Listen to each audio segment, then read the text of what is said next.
पिता परमेश्वर, धन्यवाद देते हैं सुंदर समय के लिए, आपके वचन के लिए। आपका वचन हमारे लिए सब कुछ है पिता, और ये एक ऐसा ही किताब है पूरे दुनिया में जिसका जो लिखने वाला है वो हमारे साथ रहता है जब भी हम पढ़ते हैं पिता। ये ऐसा किताब है पिता कि आप हमें सिखाते हो और हमें वो रोशनी देते हो, हमें वो प्रकाशन देते हो पिता कि इसमें लिखा क्या है। सामान्य मनुष्य ये सीख नहीं सकता है क्योंकि उनके पास पवित्र आत्मा नहीं है, पर ये अलौकिक चीज़ें हैं पिता परमेश्वर जो आपके आत्मा के द्वारा हम पर प्रकट किया जाता है। इसलिए आज हम आत्मा के स्वागत करते हैं।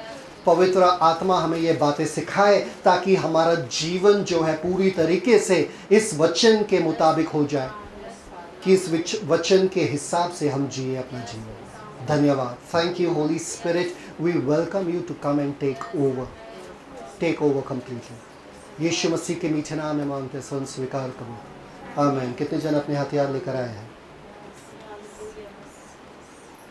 कहाँ है हथियार? मुंह वाला हथियार नहीं, वो अलग हथियार है। सब लोग बोलो, है हथियार अपने पास?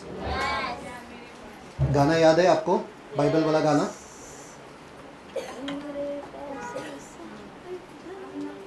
मेरे पास ऐसा एक धन है, गाओ।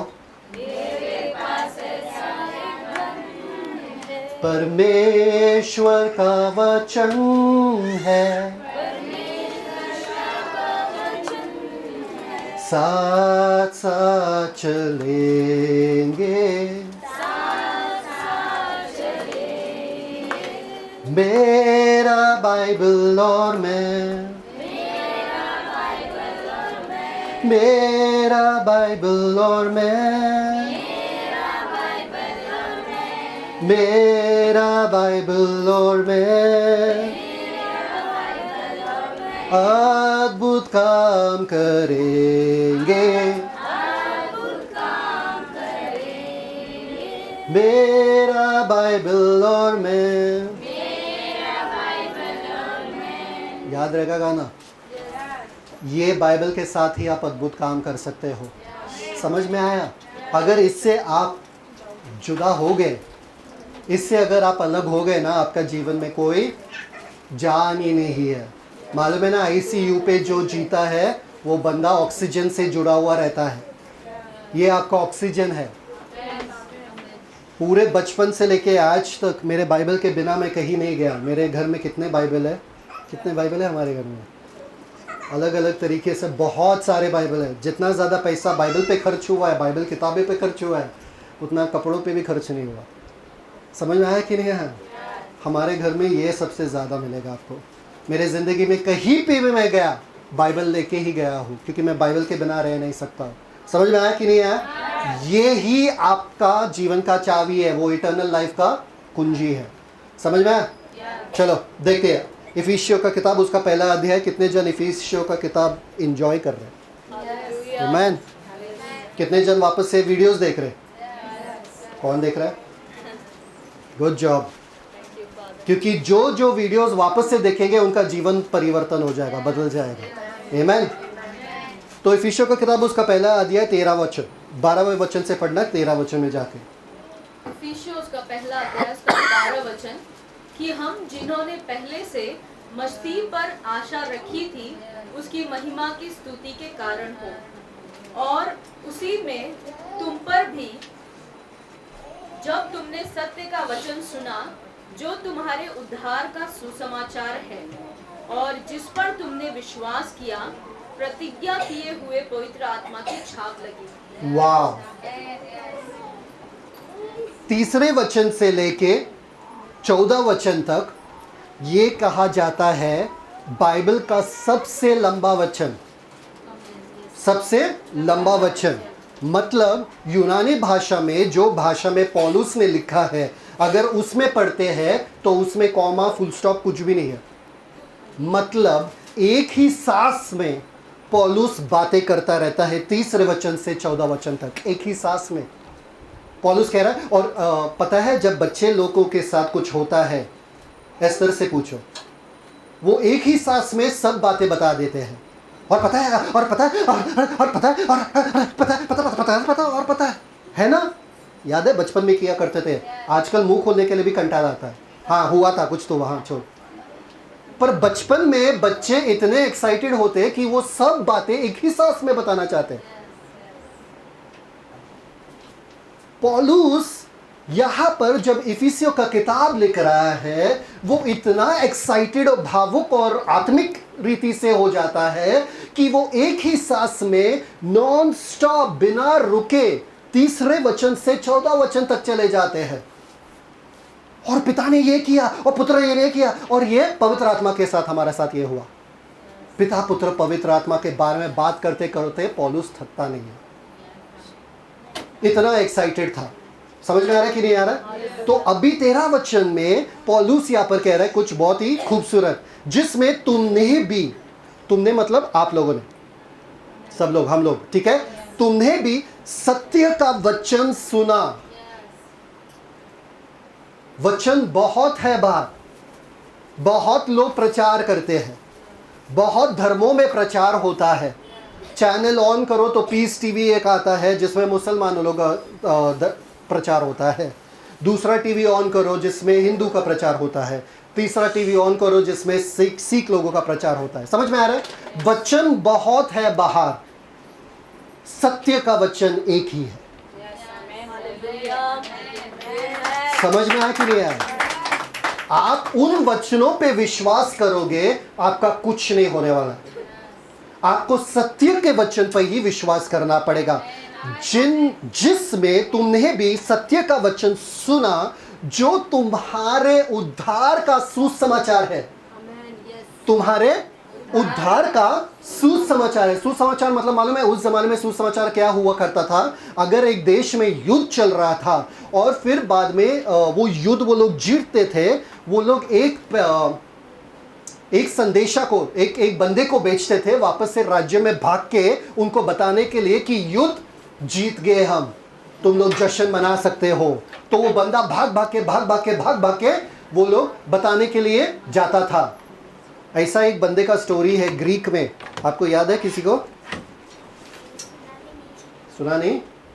एक बंदा जो भाग रहा था, बिना रुके भागते वो अपने देश में गया और इतना बिना खाए बिना पिए वो अपने राजा के घुटनों के सामने गया, बोला कि हम युद्ध जीत गए, और वो राजा के कदमों में मर गया।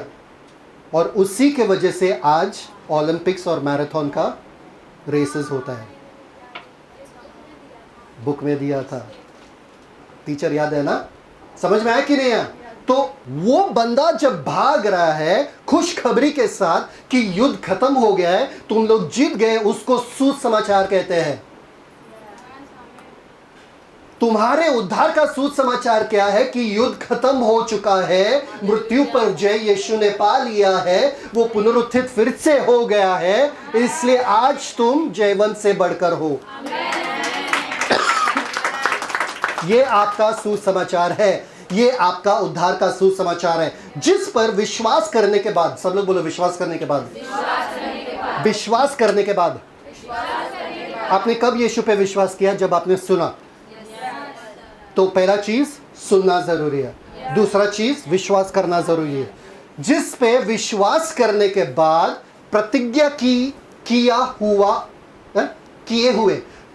किए हुए पवित्र आत्मा, सब लोग बोलो प्रतिज्ञा किए हुए पवित्र आत्मा की छाप लगी है।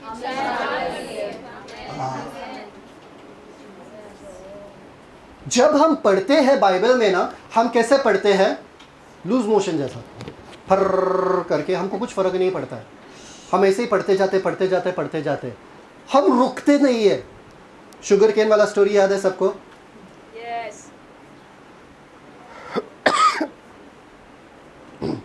शुगर केन में नमक क्यों देते? गन्ने में वो मसाला क्यों देते? किसी को मालूम है? एक बार एक राजा घोड़े पे जा रहा था और जाते जाते वो थक गया जंगल में। तो जाते जाते वो ढूंढ रहा था कहीं पे पानी मिले, मिला नहीं। एक झोपड़ी में जाता है, झोपड़ी में एक औरत वहाँ पर बैठी रहती है। तो झोपड़ी में जाके वो पूछता है कि कुछ पीने के लिए है क्या? वो देखती है, चौंक जाती है, राजा आ गया मेरे घर पे, वाह। तो उन्होंने बोला कि कुछ तो मीठा, कुछ तो ऐसा देना चाहिए। तो उन्होंने गन्ने का जूस दिया। पर गन्ने के जूस में वो मसाला डाल के दिया। तो फिर बाद में राजा पिया, धीरे धीरे धीरे धीरे धीरे धीरे पीते गया। और फिर बाद में वो स्त्री ने पूछा राजा से कि ये गन्ने का जूस कैसा था। राजा ने बोला बहुत ही बढ़िया था, पर ये मसाला क्यों डाला है इसमें। तो फिर बाद में वो औरत बोलती है क्या कि अगर मैं मसाला नहीं डालता था, आप इतने प्यासे थे कि आप एक ही घुट में पी जाते थे और आपको गले में फंसता था या आप खांसी से मर भी सकते थे, इसलिए आपको धीरे धीरे पिलाने के चक्कर में वो मसाला डाला। समझ में आ रहा है कि नहीं आ रहा है? ये वचन जो आपको दिया गया है वो एक ही घुट में पीने के लिए नहीं है। सफलता उसी को प्राप्त होता है जो इस पे मनन करता है। मनन मतलब ठहरे रहो, रुके रहो, एक एक शब्द को पकड़े रहो। अरे पवित्र आत्मा से पूछो, जब आप पवित्र आत्मा के साथ बैठे हो, जिसमें तुमने भी सत्य का वचन, सत्य का वचन, सत्य का वचन क्या है? यीशु मसीह वचन है और यीशु मसीह सत्य है। क्या बात है? पवित्र आत्मा आपको ये बातें सिखाएंगे। अगर आप भाग रहे हो ना, पवित्र आत्मा आपके साथ भागेंगे नहीं। पवित्र आत्मा बोलता निकलो। आपको पता है ना, बाइबल में लिखा है ना तो घोड़े बनो ना तो गधे, खच्चर।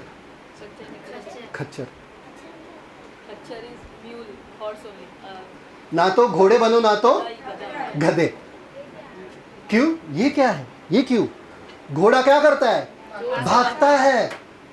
और गधा क्या करता है? हिलता ही नहीं है।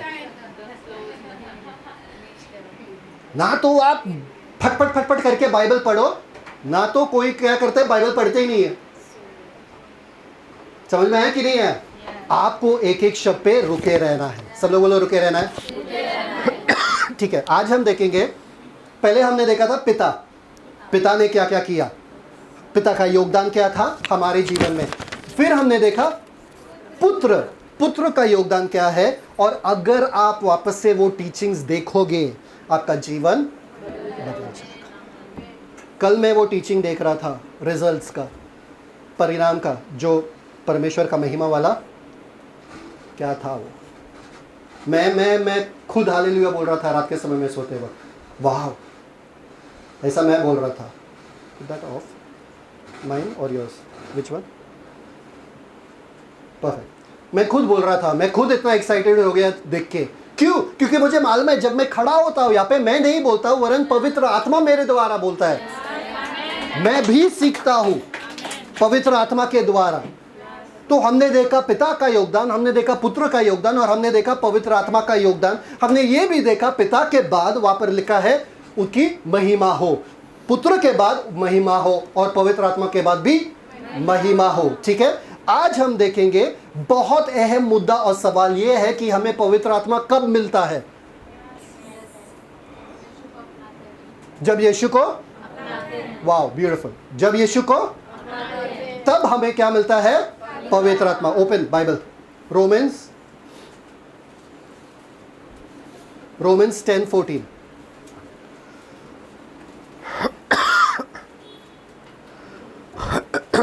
रोमियो उसका 10वां अध्याय उसका 14 वचन, फिर जिस पर उन्होंने विश्वास नहीं किया वे उसका नाम कैसे ले, और जिसके विषय सुना नहीं उस पर कैसे विश्वास करे, और प्रचारक बिना कैसे सुने। सबसे पहले बात हमने देखा यहाँ पे कि जिसके बारे में उन्होंने सुना ही नहीं वो लोग विश्वास कैसे करें। सबसे पहला जरूरी है आपको सुनना, क्योंकि सुनने से क्या आता है? विश्वास। पर सुनना पड़ेगा। अगर कोई प्रचार नहीं करेगा आप कैसे सुनोगे? इसलिए हर एक जो यहाँ पर मसीह को जानता है वो किसी के बोलने से ही आता है। किसी ने आपको वचन बोला रहेगा, किसी ने आपको यीशु के बारे में बोला रहेगा, इसलिए तो आप यहाँ पर यीशु को अपनाए हो और यहाँ पर बैठे हो। ठीक है, तो पहला सुनना होता है। क्या होता है? सुनना होता है। नेक्स्ट, रोमन्स 10:9 और 10 बाय हार्ट होना चाहिए। रोमियो उसका 10वां अध्याय उसका 9 और 10 वचन, कि यदि तू अपने मुंह से यीशु को प्रभु जानकर अंगीकार करे और अपने मन से विश्वास करे कि परमेश्वर ने उसे मरे हुओं में से जिलाया, तो तू निश्चय उद्धार पाएगा। तू क्या? निश्चय। तू क्या? निश्चय। कोई शक? ठीक है, पहला आपने सुना, पहले आपने सुना, फिर आपने विश्वास किया, अंगीकार किया, ठीक है। तीसरा मुद्दा 1 कोरिन्थियंस 12:3, इसमें क्या हुआ? आपने यीशु मसीह को अपनाया, आपका जीवन बदल गया। पर पवित्र आत्मा कब आया? आगे पहला कुरिन्थियों उसका 12वां अध्याय उसका 3रा वचन, इसलिए मैं तुम्हें चेतावनी देता हूँ कि जो कोई परमेश्वर की आत्मा की अगुवाई से बोलता है वह नहीं कहता कि यीशु श्रापित है, और न कोई पवित्र आत्मा के बिना कह सकता है कि यीशु प्रभु है। क्या? बिना पवित्र आत्मा के कोई भी कह नहीं सकता है कि यीशु प्रभु है। उद्धार के लिए कहना जरूरी है कि यीशु प्रभु है। तो जब आपने यीशु प्रभु है कहा, आपको पवित्र आत्मा, वो सबूत था कि पवित्र आत्मा है। इसलिए तो विश्वास से आपने बोला कि यीशु मसीह प्रभु है। वो ही साबित हो गया कि उसी दिन से पवित्र आत्मा आप में रहने के लिए आ गए। क्या बात है। एक बात मैं आपसे कहता हूं, सुनो, यीशु मसीह यीशु थे 30 साल तक। क्या थे? मसीह कब बने? Good job, good job. सुनो गौर से, मसीह कब बने? जब पवित्र आत्मा उन पे उतरे बपतिस्मा में। क्या बने?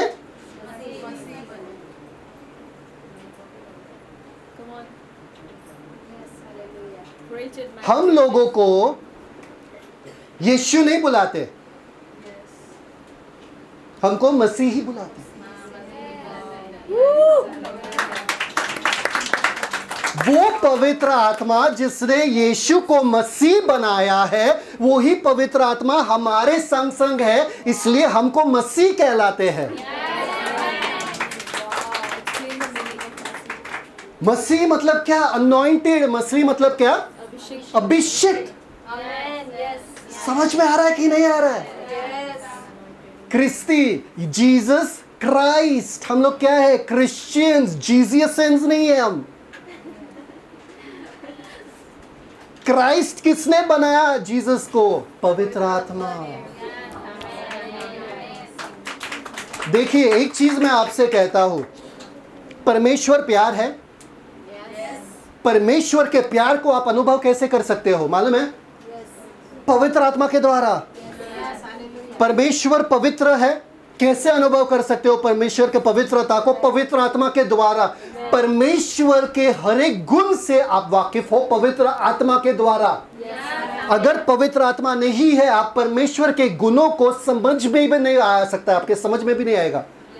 परमेश्वर वफादार है, परमेश्वर क्या है? दयालु है, कृपालु है। कैसे समझते हो? पवित्र आत्मा के द्वारा। पवित्र आत्मा ये प्रकट करता है। He makes the Father revealed to you। and यीशु मसीह ने कहा कि मेरे बातें वो तुम्हें सिखाएगा, मुझसे वो लेगा और तुझे दिखाएगा। मतलब जो कुछ मेरा है वो तुझे देगा।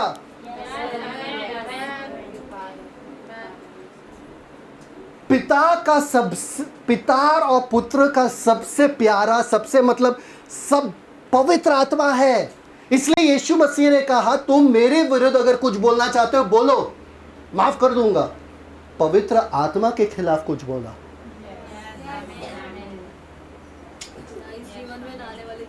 ना इस जीवन में ना आने वाले जीवन में तुझे क्षमा मिलेगा। क्यों? क्योंकि पवित्र आत्मा इतना कीमती है उनके लिए। पवित्र आत्मा का शक्ति वो समझते हैं। आप पवित्र आत्मा को कम मत समझो। हम समझते पिता सबसे बड़ा है, पुत्र थोड़ा छोटे हैं, थोड़े छोटे हैं, और पवित्र आत्मा एकदम छोटे हैं। नहीं, एक समान है, तीनों भी एक समान है। जितना शक्तिशाली परमेश्वर स्वयं है, जितना शक्ति परमेश्वर में है, जितना ज्ञान और बुद्धि परमेश्वर में है, जितना मतलब सामर्थ परमेश्वर में है, वो पवित्र आत्मा में है। Same to same. कितने जन स्वर्ग जाना चाहते हैं? किसके लिए? किसके लिए? किसके लिए? ऐश करने के लिए। किसके लिए? पिता को देखने के लिए। और पिता को देख के क्या करोगे? उनके क्यों साथ रहना? उनके अच्छा रहे, उनकी आराधना करने क्यों उनके साथ रहना? देखिए, हम फिर भी वही सोचते हैं कि पिता को मिलेंगे, वो हमारा आखिरी डेस्टिनेशन है, आखिरी मंजिल है। ये नहीं सोचते कि वही पिता आज हमारे अंदर है।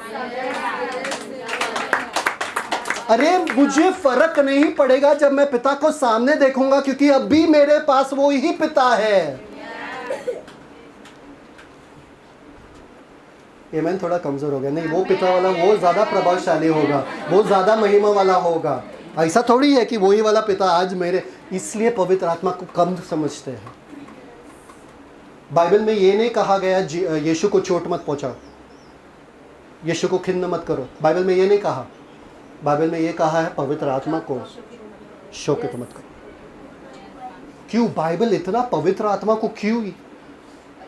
आपको पता है सैमसन के बारे में क्या लिखा है? सैमसन कौन है? सैमसन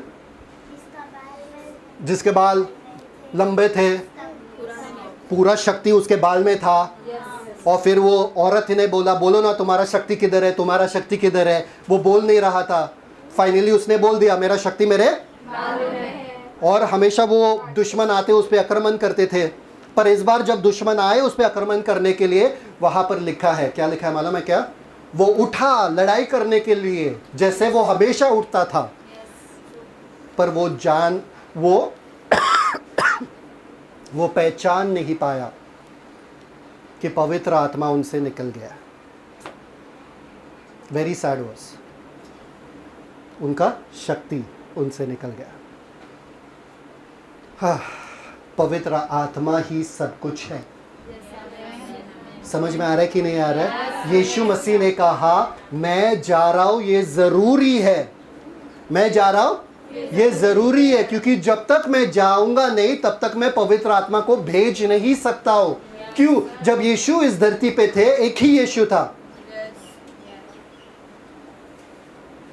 पवित्र आत्मा के आने के बाद हम सब यीशु हो गए। समझ में आया कि नहीं आया? हम सब यीशु हो गए। एक यीशु ने 3 साल में पूरे दुनिया के हजारों पीढ़ी तक सबको हिला दिया। एक यीशु ने 3.5 साल में, एक यीशु ने 3.5 साल में,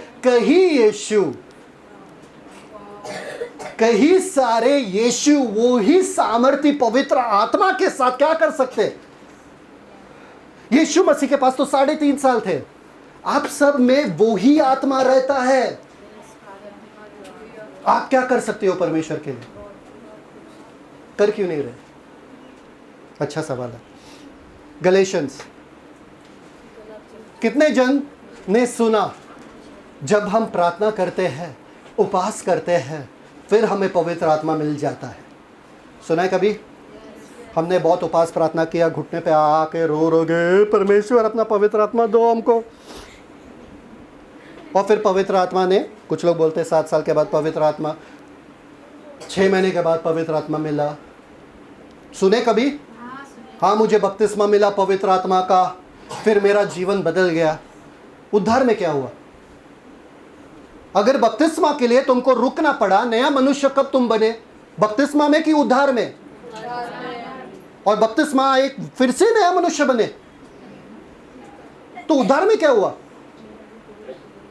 समझ में आ रहा है कि नहीं आ रहा है? कुछ लोग बोलते हैं एक आपको उद्धार होता है, दूसरा आपको पवित्र आत्मा का बपतिस्मा मिलता है। अरे कहां से आया है ये कचरा? नया मनुष्य जब आप उद्धार पाते हो तभी हो गए थे। अभी बपतिस्मा मिलने के बाद फिर से नया मनुष्य होते। कितने बार नया हो जाओगे यार? एक ही बार हो जाओ ना यार। यीशु ने कहा यदि कोई नए सिरे से जन्म लेता है, ये नहीं कहा यदि कोई 2 बार नए सिरे से जन्म लेता है। एक ही बार ना नया जन्म, तो एक ही बार बपतिस्मा। बाद में सीखेंगे, उस पर टीचिंग भी है बपतिस्मा का, अगर देख रहे हो यूट्यूब पे देखो फिर, ठीक है। गलेशियंस 3:2 आपको पवित्र आत्मा कैसे मिला? प्रार्थना से मिला, यस। फास्टिंग से मिला, यस। घुटने पे आके मिला, यस। गलेशियंस 3:2। गलातियों 3 अध्याय 2 वचन, मैं तुमसे केवल यह जानना चाहता हूँ कि तुमने आत्मा को क्या व्यवस्था के कामों से या विश्वास के समाचार से पाया? कैसे पाया? पौलुस कह रहा है तुमने पवित्र आत्मा पा लिया, कामों से या विश्वास से? कि विश्वास से? ठीक है, 1 मिनट, आ जाओ कम। कोई आएगा? कम शायद, you can come fast, you come. हाँ, मूव द कैमरा, बस, परफेक्ट। सी, अभी ये आपका जीवन है, ठीक है? आप क्रिस्ती हो, आपने यीशु पे विश्वास किया। कुछ लोग ऐसे कहते हैं कि जब आप यीशु पे विश्वास करते हो, put your hand on her head, your hand on her head, पवित्र आत्मा आता है आपके ऊपर। क्या होता है? अंदर पवित्र आत्मा आता है आपके अंदर, ठीक है? ऐसा, कैसा? ऐसा, और आपका जीवन बदल जाता है। आपने उद्धार पा लिया। क्या पा लिया? हाँ, मैंने यीशु को अपनाया, उद्धार पा लिया। ऐसा पवित्र आत्मा आपके साथ चलता है, ठीक है?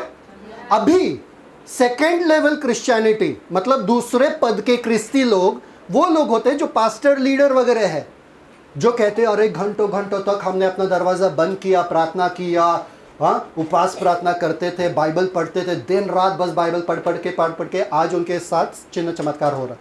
ये वाले लोग क्या कहते हैं मालूम है क्या? हमने बाइबल पढ़ा 6 घंटे तक, ये वो 6 महीने तक एंड ऑल दैट। फिर क्या हुआ? पवित्र आत्मा हगर फ्रॉम द बैक, पवित्र आत्मा क्या हो गया? अब उनमें पूरी तरीके से आ गए। तो क्या हो गया? एक था साइड में चलने वाला, दूसरा था उनके ऊपर पूरे आने से। क्या आपको लगता है ये सही है क्या?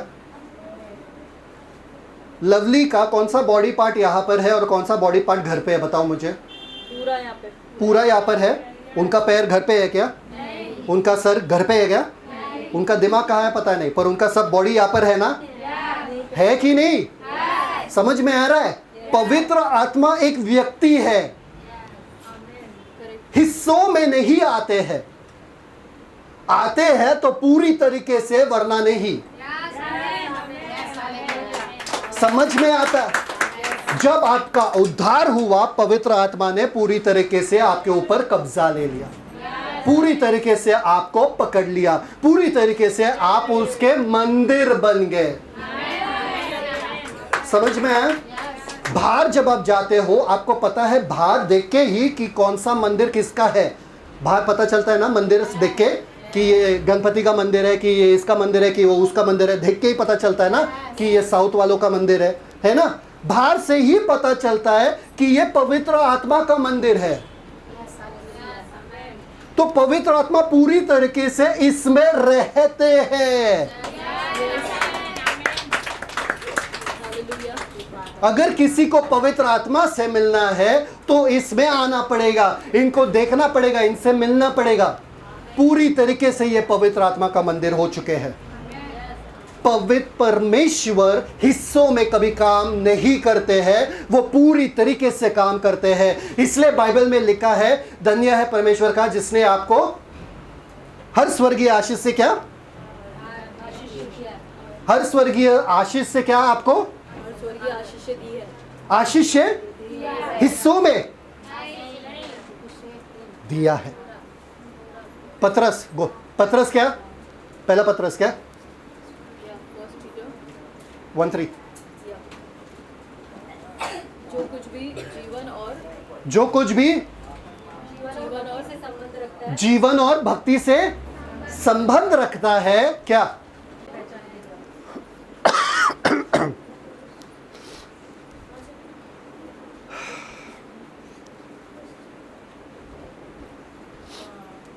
कितना पवित्र आत्मा आपके पास है? 50%, 100%, कितना? 100%। तो कैसे आपने पवित्र आत्मा पा लिया? विश्वास से। यीशु मसीह ने क्या कहा? यूहन्ना का सुसमाचार 7वें अध्याय में क्या कहा?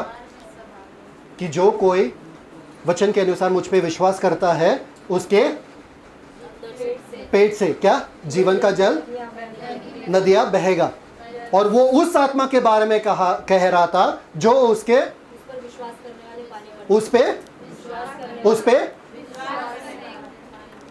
पे विश्वास करने वाले लोग नदियों के जैसे बहने वाला आत्मा से भर जाएंगे। नदी जब बहता है किसी को भी मालूम है कोई उसे रोक नहीं सकता है। नदी के सामर्थ्य से आपको पता है इलेक्ट्रिसिटी कहाँ से आता है? बिजली कहाँ से आता है? अंबानी से। अच्छा, किससे आता है? पानी से। करंट जो आपको शॉक लगता है वगैरह, इतना पावरफुल सामर्थ्य है पानी। पवित्र आत्मा कैसा है? कैसे पवित्र आत्मा? और आप कैसे हो? आप कैसे हो? लुल एकदम। हम लोग वो नल है ना, हमारे घर का नल, टप टप टप बस आवाज करते रहते, कुछ सामर्थ्य है नहीं, है ना? चाव चाव करते रहे बस, टप टप टप टप टप टप टप टप। जब यीशु ने आपको पवित्र आत्मा दिए जा रहे थे, बोल रहे थे मैं ऐसा सांत्वना देने वाला हूं या एक ऐसा मददगार देने वाला हूं जो तुम्हारे साथ हमेशा रहेगा। यीशु को पता था कि वो क्यों दे रहे, ताकि आप उससे महान काम कर सकते हो, यीशु से बढ़कर काम कर सकते हो। हाँ या ना? हम यीशु से बढ़कर काम कर रहे क्या? आमेन। इफिशियंस 3:6 खोलो। Thank you father.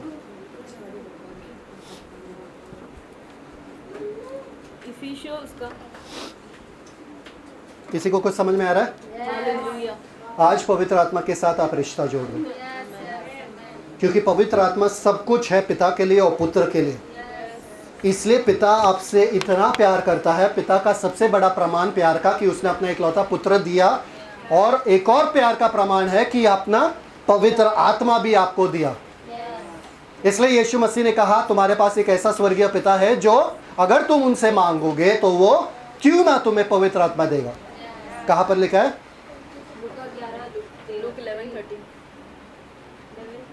ठीक है, आगे पढ़ो।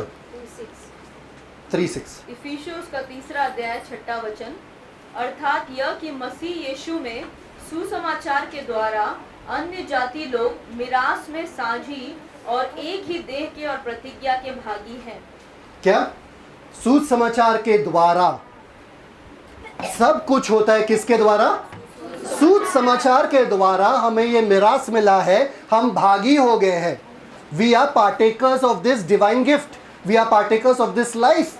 ये हमें आत्मा मिला है किसके द्वारा? सुसमाचार के द्वारा। कब सबको याद है सुसमाचार क्या था? क्या था? सत्य का वचन। सत्य का वचन। स्मार्ट। क्या था? सत्य का वचन क्या था? क्या था सत्य का वचन?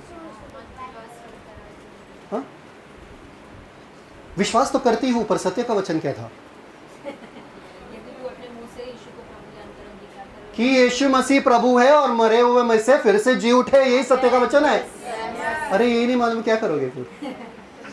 सब लोग हैं मेरे साथ? ठीक है। मरे हुए में से फिर से जी उठे, ये इंपॉर्टेंट क्यों है? करेक्ट। पुनरुत्थान यीशु मसीह का हुआ, ये इंपॉर्टेंट क्यों है? कब्र में सब लोग चले गए, कब्र से बाहर निकलने वाला हमेशा के लिए एक ही है, यीशु मसीह। मतलब यीशु मसीह को सबसे अलग करता है क्या? पुनरुत्थान। यीशु मसीह को परमेश्वर का पुत्र साबित करता है क्या? पुनरुत्थान। इतना पुनरुत्थानित सामर्थ्य के साथ आप कहोगे तो पुनरुत्थान का तो पुनरुत्थान होगा। अरे पुनरुत्थान, सब लोग भूखे हैं क्या? फिर पुनरुत्थान के साथ पुनरुत्थान कहो ना यार। बाप रे बाप। 1 जॉन 3:36, पहला यूहन्ना 3:36। सब लोग याद करो ये स्क्रिप्चर, ये वर्सेस, बहुत स्क्रिप्चर्स दे रहा हूं। 36 sorry, John 3:36 John 3:36 is there or what? What is it? हाँ करेक्ट, John 3:36 सॉरी। यूहन्ना उसका तीसरा अध्याय उसका 36 वचन, जो पुत्र पर विश्वास करता है अनंत जीवन उसका है, परंतु जो पुत्र की नहीं मानता वह जीवन को नहीं देखेगा, परंतु परमेश्वर का क्रोध उस पर रहता है। समझ में आया? जो पुत्र को मानता है उसमें जीवन है। जो पुत्र को मानता है उसमें 1 जॉन 5:11 and 12। ध्यान से सुनो ये शब्द और अपने बाइबल में मार्क करो, अगर मार्कर है तो बाइबल में मार्क करो ये सब। 1 जॉन 5:11 and 12, 11-12, 5-11-12। पहला यूहन्ना 5वां अध्याय उसका 11 और 12 वचन, और वह गवाही यह है कि परमेश्वर ने हमें अनंत जीवन दिया है। परमेश्वर ने हमें आप लोगों के लिए एक पार्सल रखा है। वो पार्सल इनके पार्लर में है। हाँ, आप सब लोगों के लिए एक तोहफा है, एक पार्सल है। पार्सल किधर है? पार्लर में। किधर है? बहुत बड़ा तोहफा है आप लोगों के लिए। आपको जाना है पार्लर में, आपको वो पार्सल लेते हुए जाना है घर पे। ठीक है?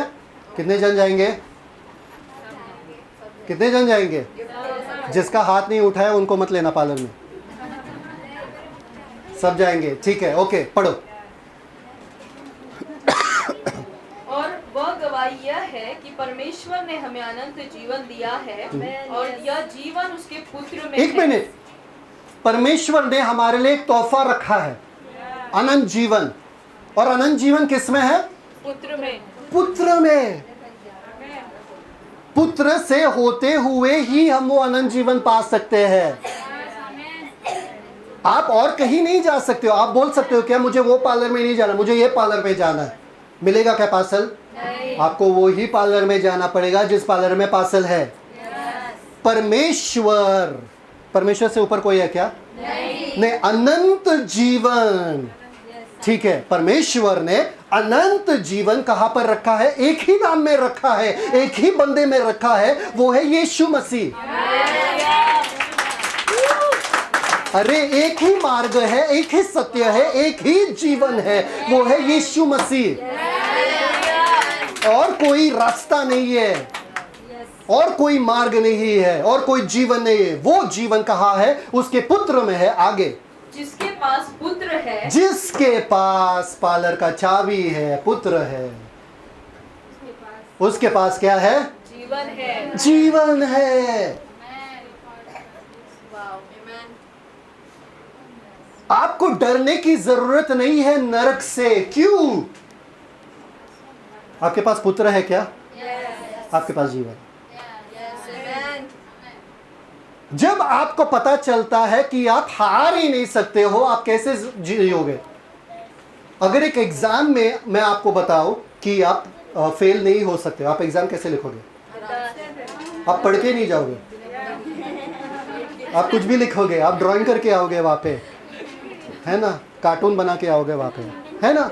अगर बोलूंगा कि आप फेल ही नहीं हो सकते हो, आप पास ही है, बिंदास रहोगे कि नहीं? तो आप किस चीज से डर रहे हो? मौत से, सब चीजों से डरना जरूरी है क्या? नहीं, हमारे पास जीवन है भाई। इधर रहे तो जीवन, उधर रहे तो जीवन। समझ में आ रहा है कि नहीं आ रहा है? इतना सिक्योरिटी, इतना शांति। इसलिए यीशु मसीह कहता है मैं अपना शांति तुम्हें दिया जा रहा हूं, आराम से रहे, बिंदास रहे। ये लोग तुम्हें मार डालेंगे, ठीक है, मर जा, मेरे पास ही आएगा तू। अरे उन्होंने मुझसे नफरत किया, तुमसे नफरत करेंगे। क्यों टेंशन ले रहे हो? क्यों फिक्र कर रहे हो उन बातों का? आगे, नेक्स्ट। और जिसके पास परमेश्वर का पुत्र नहीं, उसके पास जीवन भी नहीं है। हाँ हाँ, जिसके पास उसके पास वेरी सैड। जो यीशु को नहीं जानते हैं वो लोग कहाँ जा रहे हैं? नर्क, अनंत काल नर्क। 11 and 12 यू राइट? डन ना? ठीक है। रोमन्स 10 9 and 10 में क्या लिखा है? तुम्हें किस चीज में विश्वास करना है? पुनरुत्थान में। किस में? ये क्यों नहीं कहा गया कि तुम्हारे उद्धार के लिए क्रूस पर विश्वास करना है?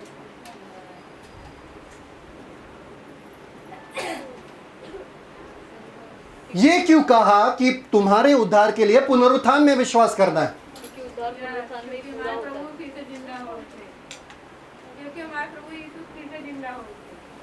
उद्धार पूरा होता है। सब लोगों को याद है परमेश्वर ने अनंत जीवन पुत्र में रखा है। किसमें? ठीक है। अब इस वर्ष में लिखा है कि अगर तुम पुनरुत्थान में विश्वास करोगे तो तुम्हारा उद्धार होगा। ठीक है। अनंत जीवन पुत्र में है, पुनरुत्थान में विश्वास करोगे तो उद्धार होगा। सुनो सुनो, रोमन्स 1:4। Thank you father. सबसे बड़ा प्रमाण यीशु मसीह का पुत्र होना परमेश्वर का क्या था? सबसे बड़ा प्रमाण रोमियो उसका पहला अध्याय उसका 4था वचन, और पवित्रता की आत्मा के भाव से मरे हुओं में से जी उठने के कारण सामर्थ के साथ परमेश्वर का पुत्र ठहरा है। जितनों को नहीं समझा आमीन बोलो। समझा? चलो इस पर प्रचार नहीं करता, फिर आगे जाता हूं। यहां पर लिखा है पुनरुत्थान के द्वारा परमेश्वर ने यह स्थापित किया कि सच में यीशु मसीह जो कह रहे थे कि मैं परमेश्वर का पुत्र हूं, वो सच में है। क्योंकि परमेश्वर ने कहा इस दिन मैंने तुझे क्या जन्म दिया, तुझे जी उठाया, तुझे मुर्दों से जी उठाया। इससे स्थापित किया पूरे दुनिया के सामने कि सच में जो अनंत काल जीवन है वो मेरे पुनरुत्थित बेटे में है। इसलिए तुम्हारा उद्धार जो अनंत काल जीवन देता है वो पुनरुत्थित बेटे में है। इसलिए पुनरुत्थान में विश्वास करना होगा आपको। समझ में आ रहा है कि नहीं आ रहा है? इसलिए पुनरुत्थान जरूरी है, क्योंकि मर तो हर कोई सकता है पर पुनरुत्थित एक ही हुआ है। समझ में आ रहा है? इसलिए पुनरुत्थान हमारे उद्धार और हमारे अनंत काल जीवन के लिए बहुत ही अहम मुद्दा है। रीड। Thank you father. कितने जनों को मालूम है कि सामर्थ के काम होते हैं? यीशु मसीह के चमत्कार हुआ करता था। किसकी वजह से चमत्कार हुआ करता था यीशु मसीह के जीवन में? पवित्र आत्मा की वजह से। पवित्र आत्मा की वजह से। सच में दो चीजों की वजह से, पवित्र आत्मा और गुड जॉब। सामर्थ, पवित्र आत्मा और गुड जॉब। बाइबल पढ़ रहे हो? Acts 10:38 open. प्रेरितों के काम उसका 10वां अध्याय उसका 38 वचन, सॉरी 10:38 ना? हाँ। 10वां अध्याय 38 वचन। परमेश्वर ने किस रीति से यीशु नासरी को पवित्र आत्मा और सामर्थ से एक मिनट। अभिषेक किया। पवित्र आत्मा और सामर्थ बोलो। पवित्र आत्मा और सामर्थ। परमेश्वर ने यीशु को पवित्र आत्मा और सामर्थ दिया, और पवित्र आत्मा और सामर्थ पाने के बाद क्या हुआ? वह भलाई करता और सबको जो शैतान के सताए हुए थे अच्छा करता फिरता, क्योंकि परमेश्वर उसके साथ था। परमेश्वर उसके साथ था, चमत्कार करता जाता था वो। यीशु मसीह आप सिर्फ पवित्र आत्मा दे रहे हो, हमको सामर्थ कहा गया। Acts 1:8। Come on, good job. Acts 1:8। प्रेरितों के काम उसका पहला अध्याय उसका 8वां वचन। परंतु जब पवित्र आत्मा तुम पर आएगा तब तुम सामर्थ पाओगे। क्या? पवित्र आत्मा के साथ क्या मिला तुमको? क्या मिला? वो ही दो चीजों से जो यीशु मसीह ने पूरे दुनिया को बदल के रख दिया 3-3.5 साल में, वो ही सामग्री आपको भी मिला है। आपको हारा हुआ जीवन जीने का कोई भी बहाना नहीं है आपके पास। पूरा सामग्री आपके पास है, मौजूद है।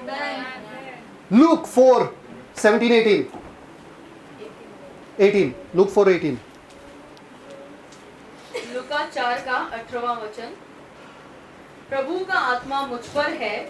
सब लोग बोलो, प्रभु का आत्मा मुझ पर है। प्रभु का आत्मा मुझ पर है। ये यीशु मसीह कह रहे थे। ओके, ये यशाया का भविष्यवाणी था। ये यीशु मसीह अपने बारे में कह रहे हैं। मतलब अगर वो ही पवित्र आत्मा, वो ही सामर्थ अपने पास है, ये हम अपने बारे में कह सकते हैं। कह सकते कि नहीं? खोला लूक। ओके, पढ़ो। पवित्र प्रभु का आत्मा मुझ पर सब है। लोग बोलो, प्रभु का आत्मा मुझ पर है। प्रभु का आत्मा मुझ पर है। प्रभु का आत्मा मुझ पर है। अभी विश्वास के साथ कहो, प्रभु का आत्मा मुझ पर है। प्रभु का आत्मा मुझ पर है। गुड, आगे। इसलिए कि उसने कंगालों को सुसमाचार सुनाने के लिए इसलिए कि उसने कंगालों को सुसमाचार सुनाने के लिए आगे। मेरा अभिषेक किया है। और मुझे इसलिए भेजा है कि बंदियों को छुटकारेगा और अंधों को दृष्टि पाने का सुसमाचार प्रचार करूं और कुचले हुओं को छुड़ाऊं और प्रभु के प्रसन्न रहने के वर्ष का प्रचार करूं। ये आपका जीवन का उद्देश्य है।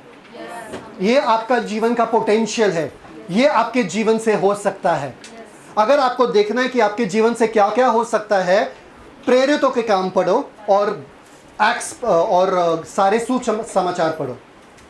मार्क पढ़ो, मरकुस का सुसमाचार जो है वो पढ़ो। देखो यीशु मसीह ने झटके में कैसे चमत्कार किया, क्या क्या किया।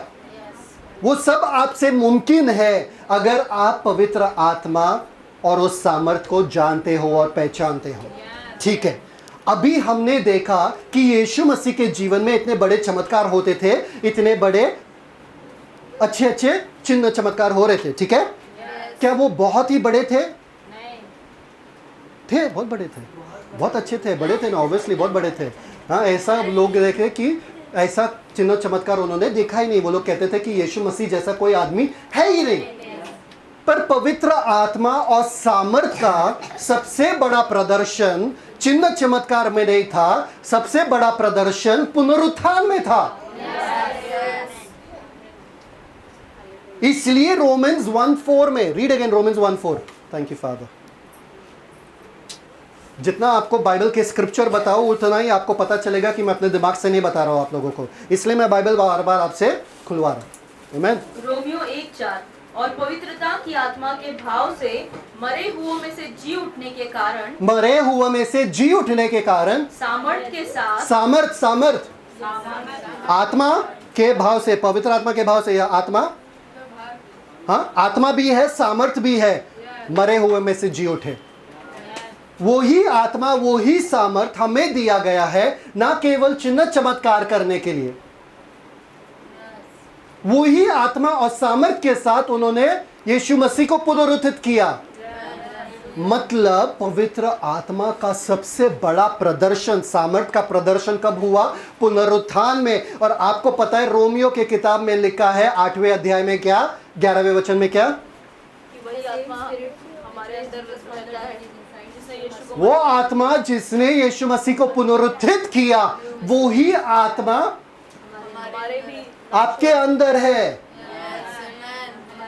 आमीन। वही आत्मा है, वही पुनरुत्थित,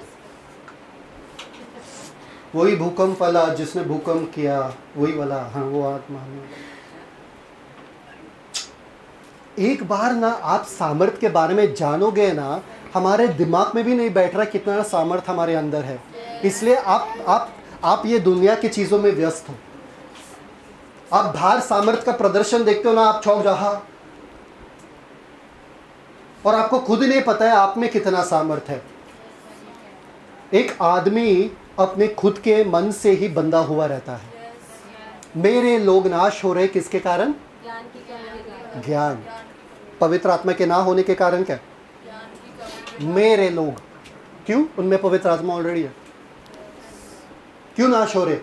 पवित्र आत्मा होने के बाद भी क्यों नाश हो रहे? ज्ञान की कमी के कारण। ज्ञान के लिए जाओ, क्योंकि जितना आप इस सत्य के वचन को सुनते रहोगे, आपका विश्वास बढ़ता रहेगा। जितना आपका विश्वास बढ़ता रहेगा उतना ही आसान होगा आपको पवित्र आत्मा और सामर्थ में चलने के लिए। समझ में आ रहा है कि नहीं आ रहा है? हाँ, आपको पता है पवित्र आत्मा का सामर्थ जितने बड़े बड़े भविष्यद्वक्ता में है ना, जो बाहर आप देखते हो टीवी पे, उतना ही अन्नू में है, उतना ही अस्तर में है। उनको सिर्फ अपना हाथ उठा के किसी के लिए प्रार्थना करना, वैसा ही चमत्कार होगा।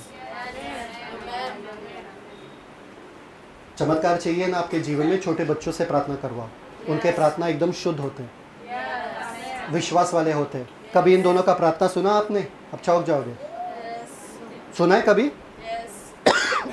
आप चौंक जाओगे।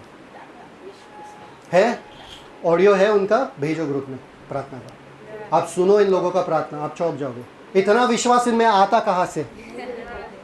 बिल्ली पे भी प्रार्थना करते हैं लोग, क्योंकि उनको मालूम है हर चीज पे आप प्रार्थना कर सकते हो, आपके हाथों में उतना सामर्थ है। और हम क्या करते हैं? हम लोग डरते हैं, हम लोग बोलते हैं अपने बुद्धि में पहले ये कैसे सुलझाए, फिर पवित्र आत्मा के पास भागते हैं। मुझे जब मेरे मम्मी ने गिटार दिया था, कोई मुझे सिखाने वाला था नहीं, पवित्र आत्मा के पास गया, पवित्र आत्मा मुझे गिटार सिखाया। आपको पता है पवित्र आत्मा ने मुझे एक रात में पियानो सिखाया, एक रात में, एक रात में। हमारे पास पियानो नहीं था, एक हमारे चर्च का बंदा था, उसने बोला एक रात के लिए मैं अपना पियानो यहाँ पे छोड़ के जा रहा हूँ, आप लोग रखो, कल सुबह लेके जाऊंगा। वो रात में बैठा पवित्र आत्मा के साथ, और पवित्र आत्मा ने मुझे पियानो सिखाया एक रात में। कुछ भी नामुमकिन नहीं है पवित्र आत्मा के साथ। हिंदी में बात कर सक रहा हूँ आज, क्यों? पवित्र आत्मा के वजह से। इंग्लिश बोलने वाला पवित्र आत्मा आपको कुछ भी सिखा सकते हैं दुनिया में, कुछ भी।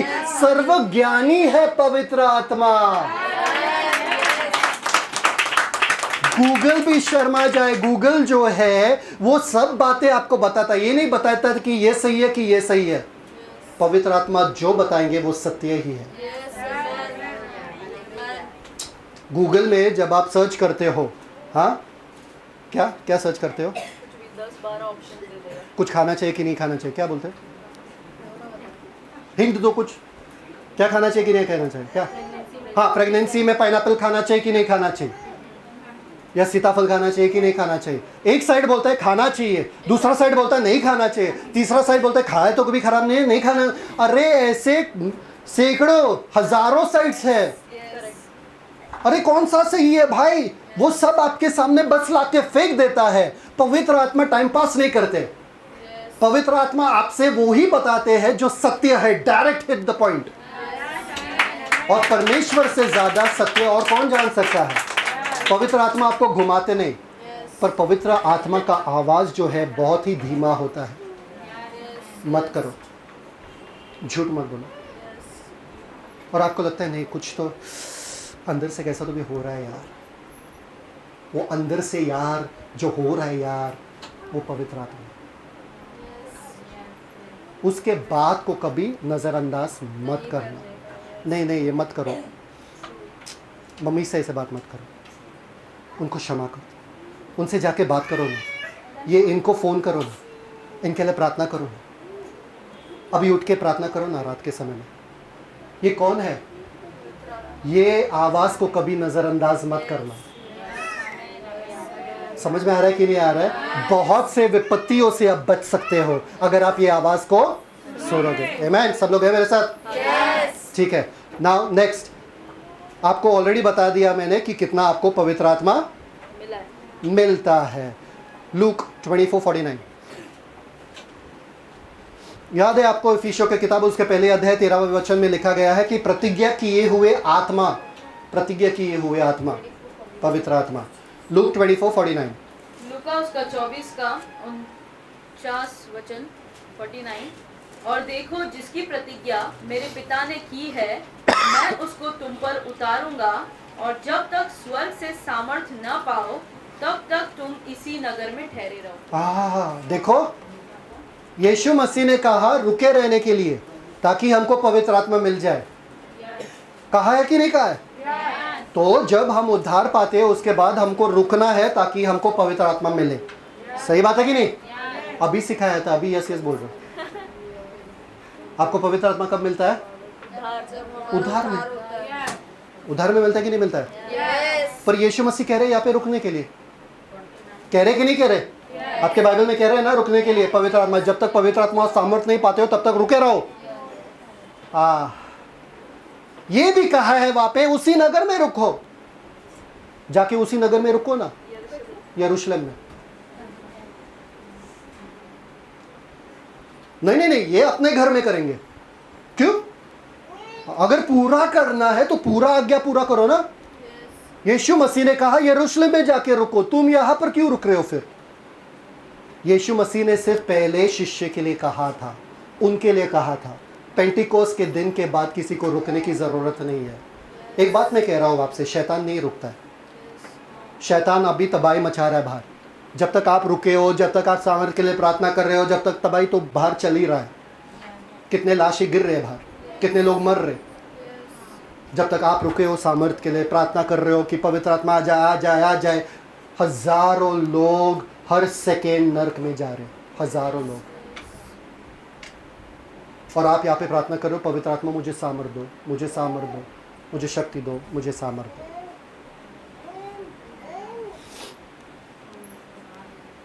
ठीक है, प्रतिज्ञा किया हुआ आत्मा तुमको मिलेगा, जो वो प्रतिज्ञा मेरे पापा ने किया। यीशु मसीह क्या कह रहे? पवित्र आत्मा का प्रतिज्ञा किसने किया? पापा ने, पिता ने किया, है ना? तो पिता की प्रतिज्ञा किया हुआ आत्मा आपको कैसे मिलता है? रुकने से, प्रार्थना से, उपवास से, घुटने पे भीख मांग मांग के दिखते। गलेशियंस 3:13 और 14 बायाट है। गलातियों 3 अध्याय का 13 और 14 वचन। मसीह ने जो हमारे लिए शापित बना, हमें मोल लेकर व्यवस्था के शाप से छुड़ाया, क्योंकि लिखा है जो कोई काट पर लटकाया जाता है वह शापित है। यह इसलिए हुआ कि अब्राहम की आशीष मसीह यीशु में अन्य जातियों तक पहुँचे और हम विश्वास के द्वारा उस आत्मा को प्राप्त करें जिसकी प्रतिज्ञा हुई है। हम किसके द्वारा? विश्वास के द्वारा। हम किसके द्वारा? विश्वास के द्वारा। क्या प्राप्त करें? उस आत्मा को, उस आत्मा को प्राप्त करें जिसकी प्रतिज्ञा हुई है। आपको अगर उस आत्मा के बारे में देखना है, वो प्रतिज्ञा के बारे में देखना है, आपको जोएल पढ़ना है। जोएल पढ़ो, एक्ट्स पढ़ो, आपको पता चलेगा कि परमेश्वर ने कहा और एजिकल कि उन दिनों में मैं अपना आत्मा उनमें डालूंगा और वो मेरे राह पर चलेंगे, भविष्यवाणी करेंगे, प्रोफेसाई करेंगे, है ना? वो प्रतिज्ञा किया हुआ आत्मा हमको कैसा मिलता है? विश्वास से, कार्य से नहीं। अगर मैं आपको वादा करता हूं कि आपके बर्थडे के दिन मैं आपको क्या दूंगा? नया अच्छा फ़ोन दूंगा, हाँ? तो आप क्या बोलोगे मुझे? ब्रदर कितना पैसा दूं आपको? बोलोगे क्या? नहीं। आपने थोड़ी मांगा था। आपने क्या बोला था? मैंने आपको प्रॉमिस किया ना, सामने से आपने मांगा था मुझसे क्या? नहीं। मैंने प्रॉमिस किया ना, तो थोड़ी मैं आपसे पैसा लूंगा। मैं लूंगा क्या? एक तो आपका बर्थडे है, एक तो मैंने वादा किया, एक तो आपने मांगा नहीं, तो आप पैसा क्यों दोगे मुझे? मैंने मांगा क्या पवित्र आत्मा के लिए? नहीं। पिता ने प्रतिज्ञा की कि जो मेरे नाम पे, मेरे बेटे पे विश्वास करेगा उनको मैं पवित्र आत्मा दूंगा। तो मुझे मेहनत करने की जरूरत नहीं है पवित्र आत्मा के लिए। जब मेरा बर्थडे हुआ, जब मैं यीशु को अपनाया, मेरा बर्थडे हुआ, मुझे तोहफे के मुताबिक पवित्र आत्मा मिल गया पूरी तरीके से। पवित्र आत्मा से बातें करो, पवित्र आत्मा को बोलो पवित्र आत्मा मैं जानता हूं कि आप यहाँ पर मौजूद हो। सबसे बेस्ट प्लेस पवित्र आत्मा से बातें करने के लिए कहाँ पर है मालूम है क्या? Good job. टॉयलेट में। बाकी सब जो अपना फ़ोन लेके जाते हो, अगर फ़ोन लेके जाते हो, बाकी जो सोचते रहते हो वो सब बंद करो। वहाँ पर सुकून से बैठ के पवित्र आत्मा से बातें करो। ट्राई किया है कभी? नहीं। इस जगह पे पवित्र आत्मा पवित्र है। अरे हर जगह है पवित्र आत्मा। ये तो वही बच्चा हो गया, बच्चा शर्मा रहा है क्योंकि माँ के सामने नग्न है। अरे ऐसी माँ ने तुझे जन्म दिया भाई। क्या शर्मा रहे हो? समझ में आ रहा है कि नहीं आ रहा है? यीशु मसीह ने कहा जब तुम क्लोजेट में जाते हो, दरवाज़ा बंद करके पिता से बातें करना। वो असल में कौन सा क्लोजेट है पता है आपको? उस ज़माने में क्लोजेट्स नहीं रहता था, सिर्फ बाथरूम रहता था वो उस ज़माने में। समझ में आ रहा है कि नहीं आ रहा है? क्योंकि वहां पर ही आप अकेले हो और वहां पर कोई आ नहीं सकता है। आपको पता है आइंस्टाइन से लेके बाकी सब बड़े बड़े लोग जिनको सबसे ब्राइट आइडिया आया ना, सबसे ज्यादा मेरा प्रकाशन जो मुझे मिलता है वहां पर ही मिलता है। सच में इनको पूछो, हमेशा वहां से बाहर आने के बाद ही मैं बोलता हूं उनको, अरे ये भी मिला मुझे, अरे वो भी मिला मुझे। वो आपका पवित्र स्थान है, सिंहासन भी है उधर। समझ में आ रहा है कि नहीं आ रहा है? अरे वो कौन सा भी जगह हो, आप पवित्र आत्मा से बातें कर सकते हो। आपको पता है, मैं आपको एक रहस्य देता हूं, ये जान लो, ये थोड़ा समझ लो, थोड़ा हेवी रहेगा पर समझ लो। यहूदी लोगों को खतना का ये दिया था चिन्ह, खतना, आदमी लोगों को खतना दिया था। आपको पता है खतना क्यों? खतना क्या होता है पता है ना?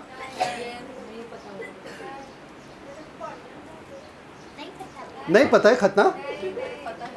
खतना बाल खतना नहीं, हाँ? आदमी जहां से प्राइवेट पार्ट जो है आदमी का, उस पे एक चर्बी रहता है, वो चर्बी को काटना पड़ता है, उसको बोलते हैं खतना। ठीक है? क्यों? क्योंकि जब भी यहूदी लोग जाते थे अपने पेशाब करने के लिए जाते थे वगैरह, जब भी उनको याद आता है कि पवित्र आत्मा या परमेश्वर तुमको धन्य कहते हैं कि हमारा जो पूरा सिस्टम है वो अच्छे से चल रहा है, वो अच्छे से हमारा सब कुछ हो रहा है, इसलिए वो लोग हमेशा याद करते थे जब भी वो लोग कुछ भी करते थे वहाँ पे, अच्छे से खाना हो गया मेरा और अच्छे से मेरा डाइजेस्टिव सिस्टम फंक्शन कर रहा है। समझ में आ रहा है कि नहीं यार? अच्छे से मेरा खाना जा रहा है, धन्यवाद खाने के लिए, ताकि ये पौष्टिकता मुझे मिल रहा है, ये सब उनको याद दिलाने के लिए बार बार। समझ में आ रहा है कि नहीं आ रहा है? एक चिन्ह उनको भी दिया गया था। जब भी आप वहां पर बैठते हो, आपको धन्यवाद देना है परमेश्वर को। धन्यवाद परमेश्वर कि आज आपको पता है कितने जन पेशाब नहीं कर सकते, पता है आपको? या बैठे बैठे बहुत ज़्यादा हो जाता है उनको, पर आपका सिस्टम पूरा अच्छे से चल रहा है। परमेश्वर को हर छोटी बात के लिए धन्यवाद देना चाहिए, इसे तो ग्रांटेड लेना नहीं चाहिए। आपके सांसें चल रहे हैं, आप अच्छे से सांसें ले सकते हो, इसके लिए परमेश्वर को धन्यवाद दो। कुछ लोग, अरे उनका पैर नहीं हिलता है, उनका हाथ नहीं हिलता है, पैरालाइज हो जाते हैं वो लोग। आप उठ सकते हो, आपके पीठ से आप उठ सकते हो। परमेश्वर को धन्यवाद दो। कितने जनों का एक्सीडेंट हुआ, पूरा जीवन भर उनका नेक ऐसा गर्दन मुड़ गया, टूट गया, उनका दिमाग अभी चल नहीं रहा है। परमेश्वर को धन्यवाद दो कि आप सोच भी सकते हो। और एक बात बोलूं, सबसे ज़्यादा धन्यवाद कैसे दे सकते हो? उन्हीं सोचों से परमेश्वर के बारे में सोचो कि परमेश्वर मेरे सोच चल रहे ना, इसलिए मैं ये कचरा नहीं सोचूंगा, मैं तुझे धन्यवाद दूंगा तुम्हारे बारे में ही सोच के। Thank you father. पवित्र आत्मा के साथ हर टाइम बातें करो। अभी आप बाहर जा रहे हो ना, पवित्र आत्मा धन्यवाद आप मेरे साथ चल रहे हो, हर कदम मेरे साथ हो। पवित्र आत्मा मेरे हर कदम पे आप हो। पवित्र आत्मा मुझे सिखाओ ना, रहस्य बातें सिखाओ। पवित्र आत्मा मुझे दिखाओ, मुझे आत्मिक चीज़ें देखना है, मुझे देखना है कि ये शैतान कैसे है, यहाँ पर काम कर रहा है, वहाँ पर काम कर रहा है, मुझे अंधकार की शक्तियों को भगाना है। पवित्र आत्मा मेरे आत्मिक आंखें खोलो, पवित्र आत्मा मेरे आत्मिक खानों को खोलो, पवित्र आत्मा मुझे जताओ, मुझे बताओ, मुझे उठाओ, रात को उठाओ, इंटरप्ट मी। अगर मैं कुछ व्यस्त हूं या मगन हूं किसी चीज में, मुझे रोको, मुझे टोको और मुझे बताओ, नहीं मुझे यहां पर नहीं जाना, वहां पर जाना है, मुझे लेके चलो जहां पर भी लेकर जाना है। पवित्र आत्मा, मैं पूरी तरीके से आपके हवाले कर रहा हूं अपने आप को। Surrender to the holy spirit, that is the safest place you can be इन।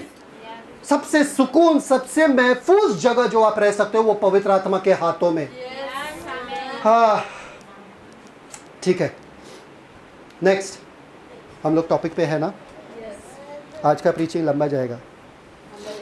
पवित्र आत्मा के बारे में जितना बातें करो कम है। बहुत प्यारे आत्मा, he is a gentleman. Gentleman का मतलब मालूम है क्या? एक ऐसा आदमी जो आपने ज़िंदगी में देखा ही नहीं, यूपी वाले में मिलता नहीं है ज़्यादातर। जेंटलमैन मतलब मालूम है ना? जेंटलमैन किसको कहते हैं? जो औरत के लिए दरवाज़ा खोलता है, हाँ, जो कुर्सी लगाता है औरत के लिए, जो पैर दबाता है, सर दबाता है, थोड़ा मालिश कर, थोड़ा सेवा करता है, थोड़ा देखभाल करता है औरत का, है ना? उसको जेंटलमैन कहते हैं। कितने जनों ने जेंटलमैन देखा अपने ज़िंदगी में? ये क्या होता है? ये कौन सा प्रकार का आदमी होता है? समझ में आ रहा है कि नहीं आ रहा है? Holi spirit is a sweet heart, बहुत प्यारे हैं, इतना लगाव है आपसे पवित्र आत्मा का, हर पल आपके साथ है। आप एक बार पवित्र आत्मा को पुकारो, आप उनके सानिध्य को तुरंत महसूस करोगे, तुरंत। आंखें बंद करके पवित्र आत्मा, आप यहाँ पर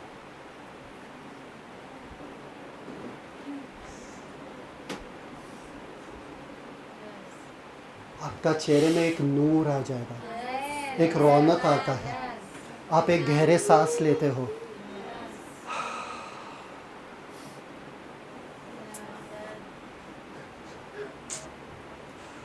अभी मुझे महसूस हो रहा है इतना शांति महसूस होगा। ये ऐसा शांति है जो दुनिया आपको दे नहीं सकता है। ये ऐसा शांति है जो मृत्यु अगर आपके सामने भी हो ना, तो आपको कुछ फर्क नहीं पड़ता, आप फिर भी शांत हो। जब मेरे पापा मर गए थे, मेरे हाथों में ही गुजर गए थे, उनको नहाने के लिए लेके जा रहा था, वो गिर गए मेरे हाथों में, तो उनको सुलाया बेड पे, उनका आत्मा जा रहा था, उनके चेहरे से देखा था, पर वो सुकून से जा रहे थे, गए और ख़त्म, आंखें बंद। हम लोग रोए नहीं, मम्मी थी, मैं था, हम लोग रोए नहीं, हम लोगों ने लगा अरे हमको पता है ये कहाँ गए, स्वर्ग है। जब पवित्र आत्मा आपके साथ है, आप सुकून में रहते हैं, क्योंकि आपको फ़र्क नहीं पड़ता, आपको पता है कि आपके पास पवित्र एक बार ज़रूर मिलोगे, है ना। अभी यहाँ पर एक और चीज़ लिखा है पौलुस ने, छाप। क्या लगाया गया आपको? सब लोग बोलो छाप। छाप। ये बहुत अहम शब्द है यहाँ पर। सब लोग बोलो छाप। मतलब क्या? मतलब क्या? जब आप अमेज़ॉन से, जब आप बाहर से कुछ मंगाते हो ऑनलाइन से, तो कैसा आता है? खुला हुआ डब्बा आता है क्या? खुला हुआ डब्बा आएगा तो आप लोगे क्या? आप क्या करोगे? वापस दोगे, मुझे नहीं चाहिए। क्यों? आपको पूरा सेलो टेप वाला डब्बा चाहिए। भले वो बंदा बाहर बैठ के सेलो टेप डाला चलेगा, पर सेलो टेप वाला डब्बा चाहिए। आपको भरोसा है इसमें सेलो टेप रहेगा तो अच्छा ही है। छाप। 2 कोरिन्थियंस 1:22। सॉरी थोड़ा लंबा जा रहा है, ख़त्म कर दूंगा अभी। 2 कुरिन्थियों 1:22, जिसने हम पर छाप भी कर दी है और बयाने में आत्मा को हमारे मनों में दिया। वो ही बात यहाँ पर पौलुस वापस से कह रहा है, जिसने हम पर छाप करेगा, कर दी है। Efficiency 4:30, 4:30। What is that? Cold water. Efficiency 4:30।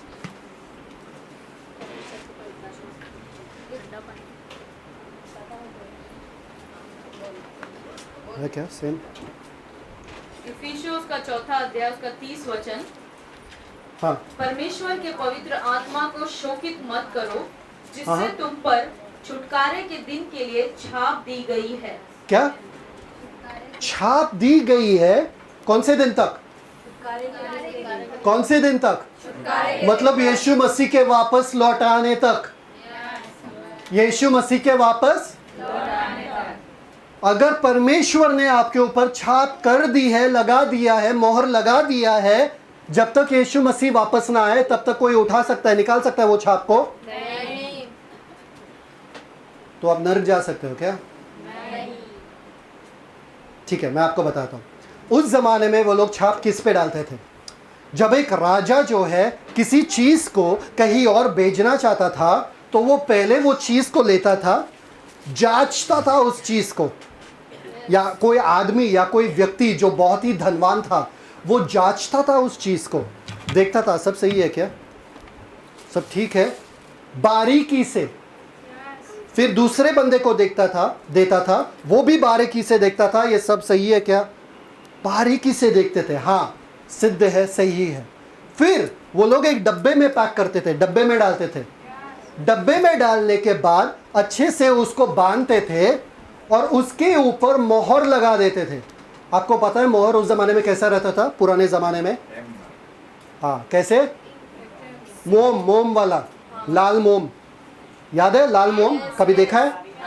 लाल मोम डालते थे उसके ऊपर और अपना अंगूठे से क्या, अंगूठी से, अंगूठे नहीं, अंगूठा ये, अंगूठी से वो लोग उस पे मोहर लगा देते थे कि ये राजा का मोहर है, ये किसी बड़े आदमी का पार्सल है, इसको कोई छूने का गलती भी मत करना। आपके ऊपर छाप लगा, राजा का मोहर है आपके ऊपर, इसलिए बीमारी आपको, इसलिए मृत्यु आपको, इसलिए गरीबी आपको, इसलिए डर आपको। पर उससे बेटर क्या है मालूम है क्या? ऑब्वियसली आपको छू नहीं सकता है, पर आप में कोई नहीं, आप में कोई खामी है ही नहीं।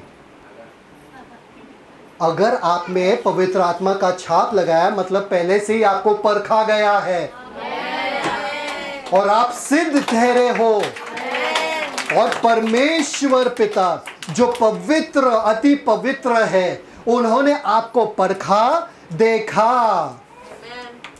और आपको सिद्ध ठहराया यीशु में, और आपके ऊपर छाप लगा दिया कि ये बंदा जो है ये मेरा है। इसको कोई छू के बताए तो सब लोग बोलो मुझ पे छाप है, पवित्र आत्मा का छाप है। एक बात बोलो मुझे, एक होता है जो वो पार्सल लेके वो बंदा जाता था, पोस्टमैन को देके वो उनको भेज देते थे। दूसरा बात ये है, अगर राजा खुद उस पार्सल के साथ जाता है तो क्या होगा? पोस्टमैन के पास कोई आके चोरी करने का कोशिश भी कर सकता है, जब राजा खुद चल रहा है पार्सल के साथ कोई आएगा क्या उसके पास? नहीं। आएगा? नहीं। आएगा? नहीं। कोशिश तो करेगा ना? नहीं। अरे राजा से कौन भिड़ेगा? राजा के साथ कौन लड़ेगा? अरे खुद राजा से हमारे छाप हुआ है। पवित्र आत्मा खुद परमेश्वर है, हमारे संग संग है, कौन छू सकता है हमें? चार चीजें बताता है, चार चीजें। सब लोग लिखो, अगर लिख रहे सब लोग लिखो। Thank you father. किसी को कंटाल आ रहा है? नहीं। किसी को घर जाना है? नहीं। किसी को रहना है यहाँ पे? yes. चार चीजें। एक छाप अगर किसी चीज पे डाला जाता है, फर्स्ट इज सिक्योरिटी, मतलब सुरक्षा, सिक्योरिटी, सुरक्षा। किसने बोला? सिक्योरिटी, सुरक्षा। आपको पता है दानियल जब वो प्रार्थना कर रहा था, कुछ लोग आके राजा से कहे क्या, दानियल जो है प्रार्थना कर रहा है, तुमने बोला कोई प्रार्थना नहीं करेगा, पर दानियल प्रार्थना कर रहा है। तो राजा ने क्या किया, दानियल को लिया और कहाँ पर डाला? शेर के गुफे में। शेर के गुफे में डाला। शेर के गुफे में डालने के बाद डाल दिया उसके ऊपर एक पत्थर या दरवाजा जो भी है, ठीक है। उसके ऊपर उन्होंने एक छाप डाला, राजा का छाप, जिसमें ऐसा है कि अगर कोई वो छाप तोड़ने की कोशिश भी किया तो वो मर जाएगा, उसको मृत्यु का सजा मिलेगा। यह कहाँ पर लिखा है? अगर लिखना है दानियल 6:17, दानियल का किताब, उसका 6 अध्याय 17 वचन, पढ़ने की जरूरत नहीं। मतलब उसे कोई खोल नहीं सकता है, सिक्योर्ड है, मतलब सुरक्षित है। अगर राजा का छाप है तो सुरक्षित है। आपको पता है जब यीशु मसीह को कब्र के अंदर डाले थे तो यीशु मसीह के पत्थर पे भी उन्होंने क्या डाला था? छाप, राजा का, पिलातुस का, ठीक है।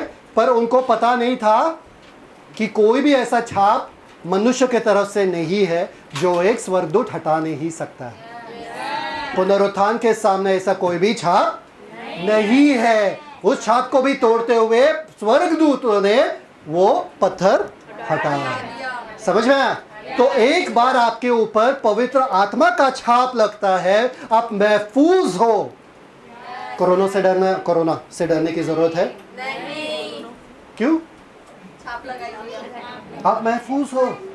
आप पत्थर के अंदर हो, कोई वो तोड़ नहीं सकता, ना कोई बीमारी तोड़ सकता, ना कोई मृत्यु, ना कुछ चीज भी उस छाप को तोड़ सकता है। सेकंड वाला ऑथेंटिसिटी। ऑथेंटिसिटी मतलब विश्वसनीय, विश्वसनीय। ऑथेंटिसिटी मतलब सत्य, असली, असली, असली। ठीक है, एक राजा था जिसका नाम था king Ahab. First kings 21 6 to 16। First kings 21 पहला राजा 21 6 to 16 लिखो ताकि वो स्टोरी आप पढ़ सकते हो। आहाब राजा करके एक बंदा था, वो बहुत ही दुष्ट था। First kings 21 6 to 16। कितने जनों को ये कहानी मालूम है? आहाब राजा बहुत ही दुष्ट था। उसके बीवी का नाम क्या था? गुड जॉब, वेरी गुड, ताली बजाओ, गुड जॉब। जेजेबेल, उसका नाम था क्या? जेजेबेल। एक बंदा था वहां पर नबोत, जिसका नाम था नबोत। उसके पास एक ऐसा जमीन था जो बहुत ही अच्छा था, और ये राजा का नजर उस जमीन पे था, दाग की बारी उस जमीन पे था। और ये राजा नबोत को जाके बोल रहा था मुझे ये दे दो, मुझे ये दे दो। नबोत देना नहीं चाहता था, तो ये आके उदास बैठा था अपने राज्य में। ये राजा उदास बैठा था, तो उसकी बीवी जजेबेल आई उसके पास और बोली तुम उदास क्यों बैठे हो? तो ये राजा ने बोला मुझे वो ज़मीन चाहिए, पर वो दे नहीं रहा। वो बोला ठीक है, एक चीज़ करो, ये लिखा उसने कुछ, जजेबेल ने लिखा और बोला इस पर अपना मोहर लगा दो। तो राजा ने बोला ये क्या है? बोला बस मोहर लगा दो। मोहर लगा दिया, उस पर सब गलत बातें लिखा गया था उस बंदे के बारे में, सब गलत बातें कि ये चोर है, ये है, वो है, सब इल्ज़ाम लगा दिया उसके ऊपर।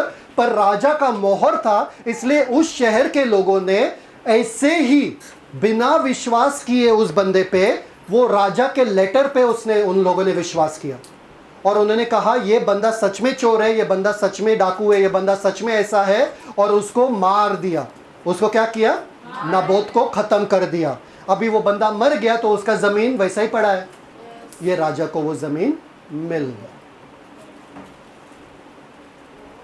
एक बार वो मोहर लग जाता है तो कोई शक नहीं करता है कि ये राजा की तरफ से है कि नहीं है, वो लोग विश्वास कर देते हैं। समझ में आया कि नहीं आया? आप पे मोहर लग चुका है तो आपको पता होना चाहिए कि आप सत्य के बच्चे ही हो। आप पे कोई झूठ नहीं रह सकता है।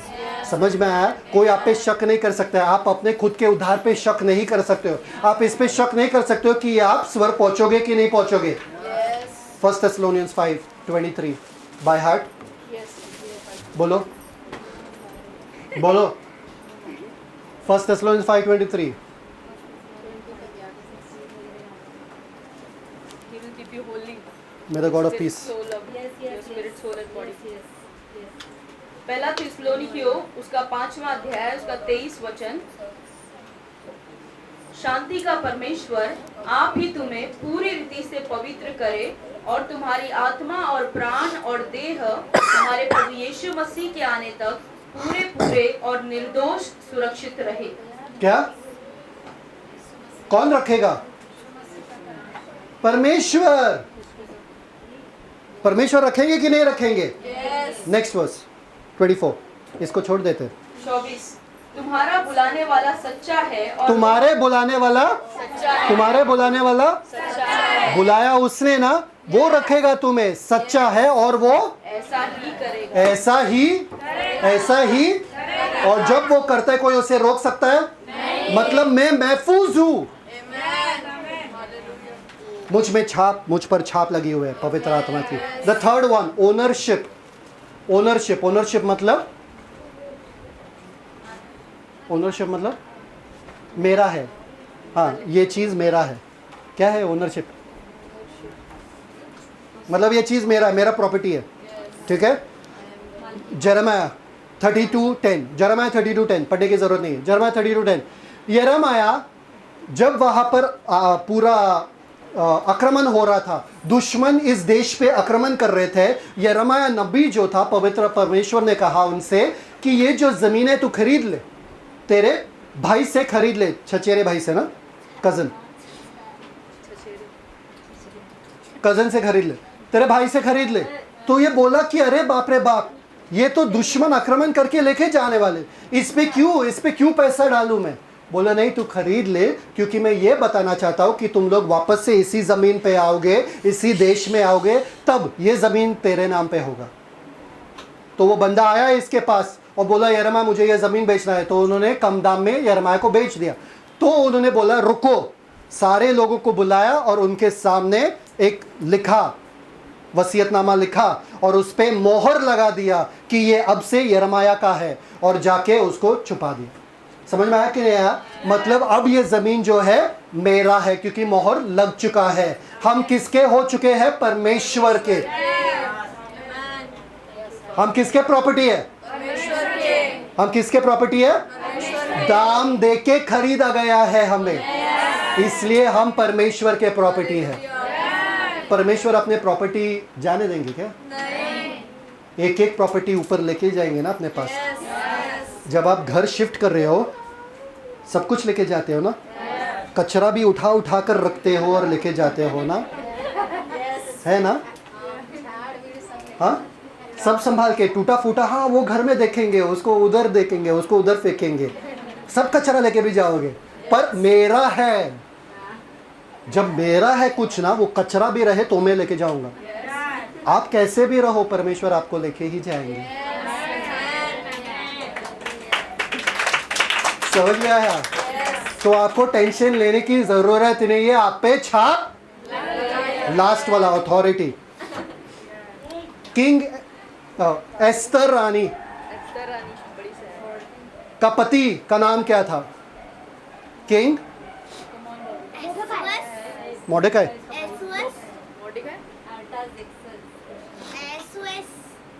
अहाज़ियरस, Ahasuerus, good job. King Ahasuerus के सामने हामान जो था, हामान के सबको याद है, हामान बहुत ही दुष्ट आदमी था। वो यहूदी लोगों से नफरत करता था, वो चाहता था कि यहूदी लोग मर जाए हर जगह पे। तो उन्होंने राजा के अंगूठे से, राजा को बोला कि अपने अंगूठे से छाप लगा दो एक पत्र पे कि कहीं पे भी लोगों को यहूदी लोग दिखे ना, उनको मार डालो। क्या? यहूदी लोग दिखे तो उनको मार डालो। राजा को पता नहीं था कि इसके दिमाग में ऐसा षड्यंत्र है वगैरह।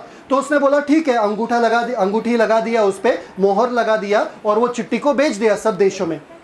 पर एस्तर आई और एस्तर रानी ने ये हामान के जो दुष्ट योजनाएं थी वो प्रकट किया राजा के सामने, और राजा ने हामान को फांसी लगवा दिया। पर एस्तर राजा के पास गई और राजा को बोलने लगी, अरे पर हामान ने तो ऑलरेडी वो प्रमाण भेज दिया तुम्हारे नाम से कि जहां पर यहूदी दिखे वो मर जाए, क्या कर सकते? और आपका अंगूठी के साथ वो गया है, मतलब उसको कोई झुटला नहीं सकता है, आप भी नहीं, तो क्या करेंगे? तो राजा ने कहा एक और प्रमाण भेजो मेरे ही अंगूठी के साथ, और वहां पर लिखो जो भी यहूदी लोग हैं अगर वो लड़ सकते वापस लड़ो और अपने जीत जाओ। और हर यहूदी लोग जो है हर जगह पर उनको पूरी तरीके से आज़ादी मिला कि कोई भी उनको ख़त्म करने के लिए आए तो वो लोग उनके साथ लड़ सकते थे, और वो लोग जीत भी गए और बड़ा जश्न भी हुआ। समझ में आया कि नहीं आया? तो वहाँ पर देखते हैं कि छाप का जो मतलब है वो है अधिकार। क्या है छाप का मतलब? अधिकार। आप अधिकार में जी सकते हो क्योंकि आप पर छाप लगाया हुआ है। परमेश्वर का छाप है आपके ऊपर। समझ में आया? टीचर जब भी आप, याद है प्रिंसिपल के ऑफिस में बेचते थे या टीचर के कमरे में बेचते थे, कितना मज़ा आता था ना?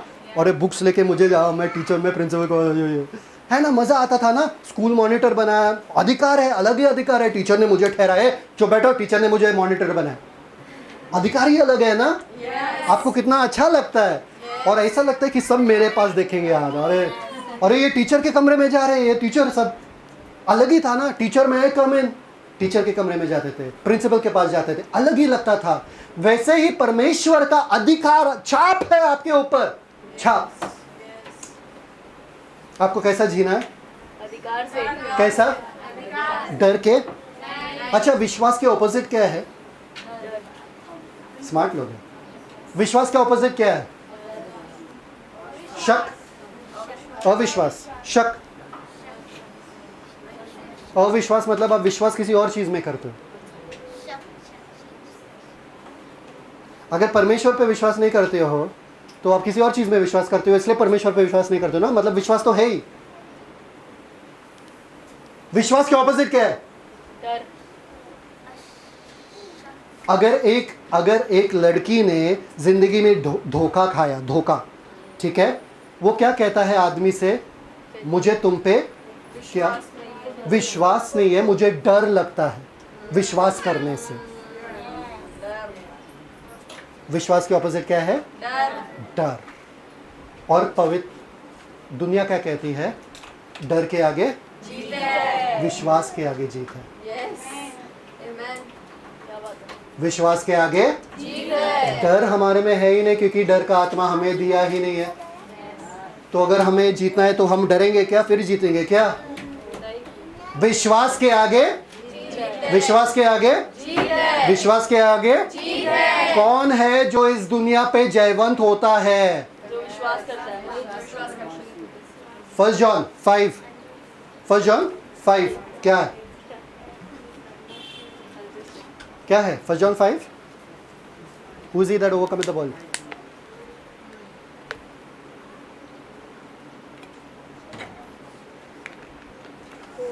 फर्स्ट जॉन 4, अच्छा 5:4, फर्स्ट जॉन 5:4 पढ़ो। कोई भी मत बोलो, डर के आगे जीत है अभी। पहला यूहन्ना 5वां अध्याय उसका 4था वचन, क्योंकि जो कुछ परमेश्वर से उत्पन्न हुआ है वह संसार पर जय प्राप्त करता है। जो कोई परमेश्वर से उत्पन्न होता है वो संसार पे जय प्राप्त करता है। अभी बोलोगे क्या कोई लत है आपके जिंदगी में जिस पे आप जय नहीं पा सकते हो?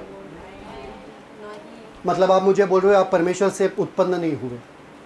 क्योंकि जो कोई परमेश्वर से उत्पन्न हुआ है वो कोई भी लत पे, कोई भी पाप पे, कोई भी वासना पे जय पा सकता है। आगे, और वह विजय जिससे संसार पर जय प्राप्त होती है, वो विजय मैं दिखा रहा हूं आपको, वो विजय जिससे संसार पे पर जय प्राप्त होती है, हमारा विश्वास है। हमारा विश्वास है। तो किसके आगे जय है? विश्वास के आगे। किसके आगे जय है? विश्वास के आगे। मैं डर के आगे जीत नहीं है, विश्वास के आगे जीत है। ठीक है, अच्छा, that is Esther 8 chapter 8 to 12। Okay, Esther वाला, एस्तर 8 चैप्टर 8 to 12, 8 to 12। ठीक है, अभी खुशखबरी ये है कि हमारे ऊपर छाप लगी है। खुशखबरी ये है कि, अच्छा एक चीज़ आपको बताना चाहता हूँ, सब लोग है? एक चीज़ आपको बताना चाहता हूँ कि आज का प्रीचिंग सिर्फ एक पेपर का था, छोटा होने वाला था। ठीक है,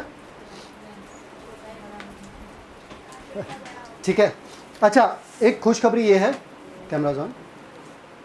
एक खुशखबरी ये है क्या कि मुझ पर छाप लगी है, तो मैं सुकून से बैठ सकता हूँ, मैं आराम से बैठ सकता हूँ, मुझे कोई छू नहीं सकता, मैं अधिकार से जी सकता हूँ, है ना? मुझे अंत तक लेके जाने वाला परमेश्वर है, तो मैं पाप भी कर सकता हूँ। क्या फर्क पड़ता है? नर्क तो जाऊंगा नहीं, पाप कर सकता हूँ ना? क्यों नहीं कर सकता हूँ कि नहीं कर सकता हूँ? नहीं कर सकता, नहीं कर सकता। क्यों? क्यों?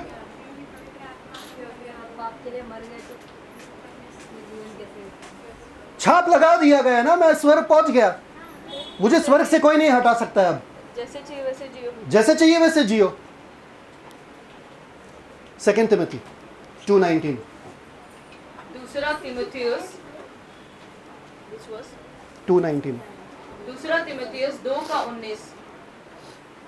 तो भी परमेश्वर की पक्की नींव बनी रहती है। पक्की नींव, परमेश्वर की परमेश्वर की पक्की नींव। आगे क्या है? और उस पर यह छाप लगी है। और उस पर ये छाप छाप आगे। प्रभु अपनों को पहचानता है। क्यों? प्रभु अपनों को क्यों पहचानता है? क्योंकि उन पर छाप लगी है। प्रभु अपनों को क्यों पहचानता है? उन पर छाप लगी है। आगे। और जो कोई प्रभु का नाम लेता है वह अधर्म से बचा रहे। क्या परमेश्वर का जिम्मेदारी था या परमेश्वर का प्यार था कि उन्होंने आप पे छाप लगा दिया? हालेलुया। अब आपका जिम्मेदारी है कि आप अधर्म से बचे रहो।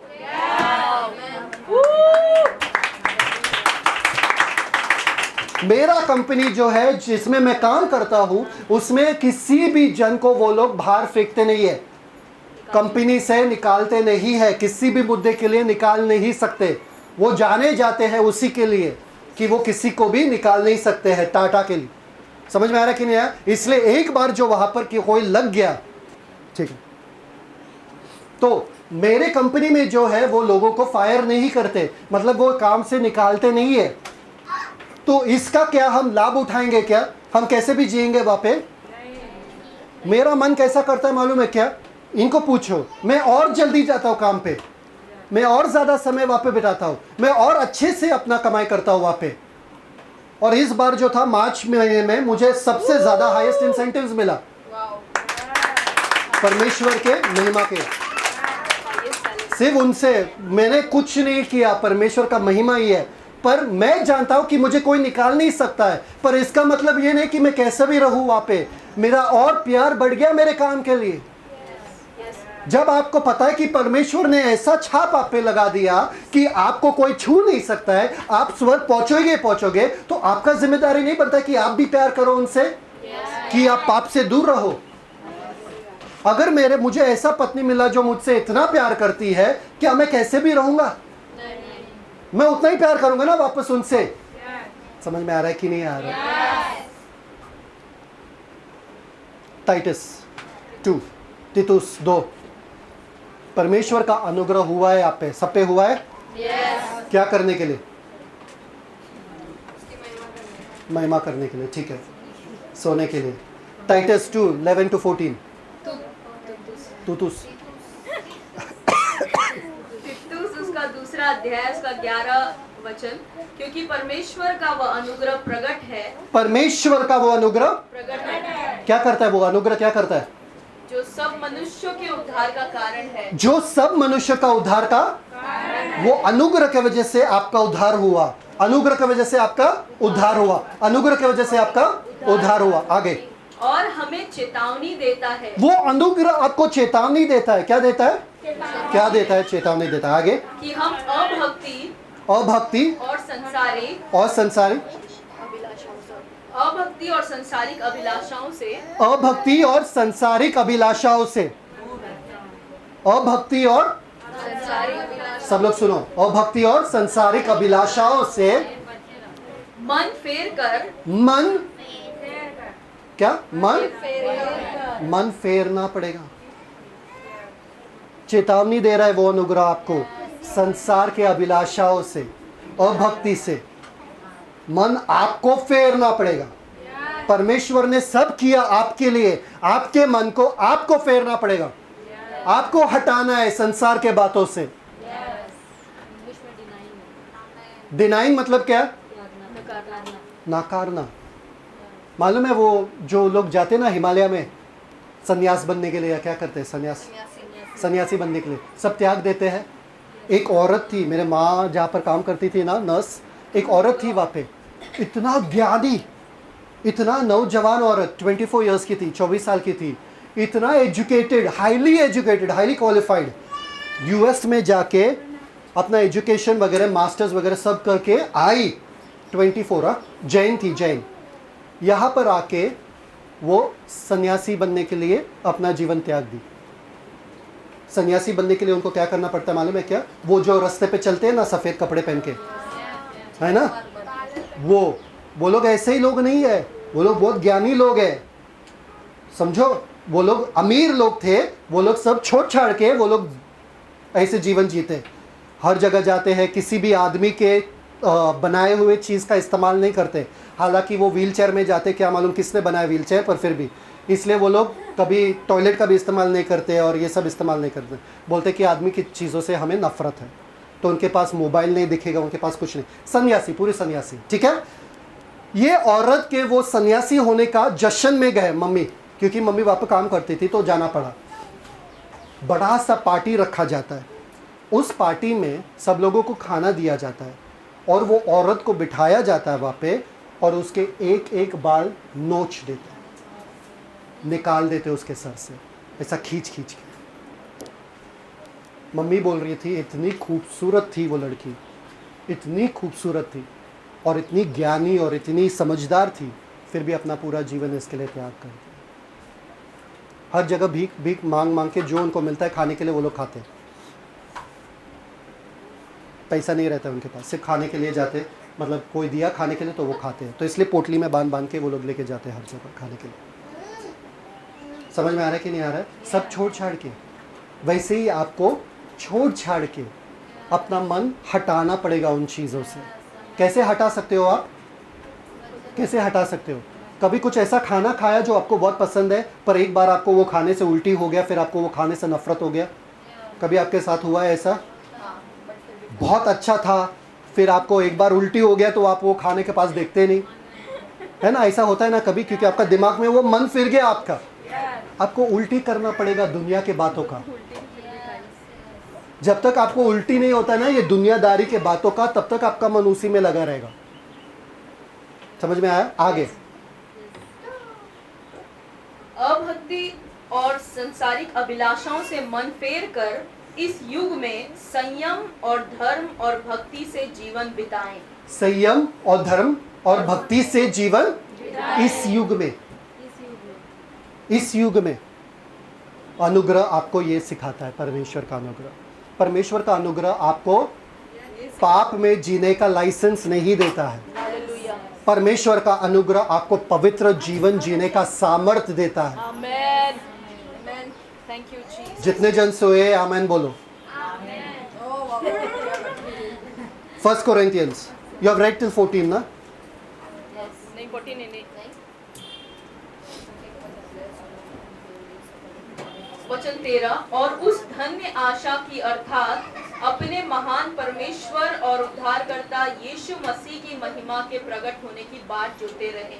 बस उस दिन तक हमें कैसा रहना है? पवित्र रहना है। हमको पता है उस दिन तक परमेश्वर लेकर हमको जाएंगे, पर उस दिन तक हमें पवित्र रहना है। ये हमारा जिम्मेदारी है।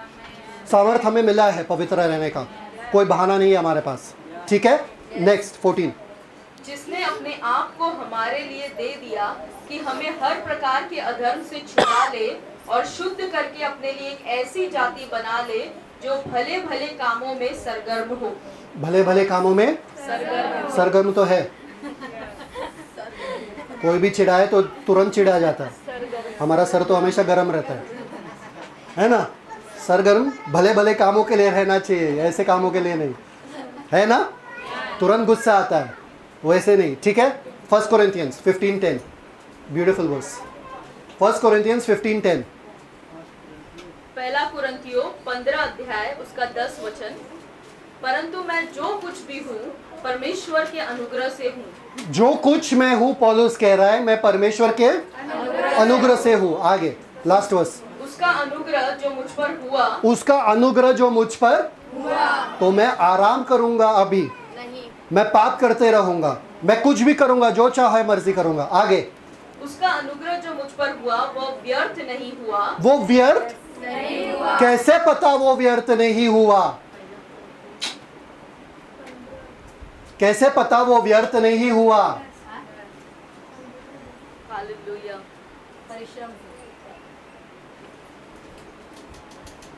अगर मैंने विश्वास करके मेरा पैसा लगा दिया 2 चीज़ों पे, हाँ, विश्वास करके पैसा लगा दिया 2 चीज़ों पे, स्टॉक मार्केट में सपोज बोलो, एक टाटा में लगा दिया, एक बिरला में लगा दिया। ठीक है, मेरा पैसा का मुनाफा हुआ, कैसा पता चलेगा? स्टॉक मार्केट बढ़कर टाटा का बढ़ेगा तो मेरा ये वाला पैसे का मुनाफा हुआ, पर ये वाला पैसा जिसमें मैं डाला अगर वो घट गया तो क्या होगा? घाटा हो गया। क्यों? टाटा वाले परिश्रम कर रहे इसलिए मेरा पैसा बढ़ रहा है, बिरला वाले परिश्रम नहीं कर रहे इसलिए मेरा पैसा घट रहा है। तो मेरा पैसे का मुनाफा किस में ज़्यादा हुआ? टाटा। तो यहाँ पर पौलुस कह रहा है कि परमेश्वर का अनुग्रह मुझ पर हुआ है, तुम पर भी हुआ है, पर परमेश्वर का अनुग्रह जो मुझ पर हुआ वो व्यर्थ नहीं हुआ। कैसे पता चले? आगे, परंतु मैंने उन सब से बढ़कर परिश्रम भी किया। उन सब से बढ़कर, किन से? चेलों से, यीशु मसीह के खुद के चेलों से पौलुस दावा दे रहा है, उन सब से बढ़कर मैंने परिश्रम किया है। हाँ, अगर आपको पता है परमेश्वर का अनुग्रह आप पे हुआ, आप क्या करोगे? जिंदगी भर आप नौकरी कर रहे हो, जिंदगी भर आप नौकरी कर रहे हो। अगर भाई अमित मैंने आपके लिए एक दुकान खोल के दिया, या आज नवनीत ब्रदर के दिल में आया आपके लिए एक दुकान खोल के रखने के लिए, और आपको कंप्यूटर का पूरा पार्ट्स वगैरह डाल दिया वहाँ पे, आप रोज जाके वहाँ पे गेम्स खेलोगे और सो जाओगे वहाँ पे? क्या करोगे? बढ़ाने की कोशिश करोगे, बिजनेस को काम करोगे, मेहनत लगाओगे, दिन रात मेहनत लगाओगे। हाँ सुनो, हाँ ब्रदर, हाँ दिन रात मेहनत लगाओगे, उनके पैसे को बढ़ाओगे। हाँ कि सोएगे जाके वहाँ पे? नहीं, आपको पता है किसी ने मुझ पे भरोसा किया, इतना भरोसा किया कि मुझ पर पैसा लगा दिया, मैं उसके पैसे को व्यर्थ जाने नहीं दूंगा। परमेश्वर का अनुग्रह मुझ पर हुआ है, पवित्र आत्मा के द्वारा उन्होंने मुझ पर छाप लगा दिया है। अब मैं उस अनुग्रह, उस छाप, उस पवित्र आत्मा को व्यर्थ कैसे जाने दूं? कमजोर असाधारण जीवन जी के नहीं, मैं उठूंगा, मैं बाइबल पढ़ूंगा, मैं प्रार्थना करूंगा, मैं रोज अन्य भाषा में बातें करूंगा, मैं प्रभु को धन्यवाद देते रहूंगा, मैं मन फिराता रहूंगा, मैं दुनियादारी से मन हटाऊंगा और विजय से बढ़कर जीवन जीऊंगा।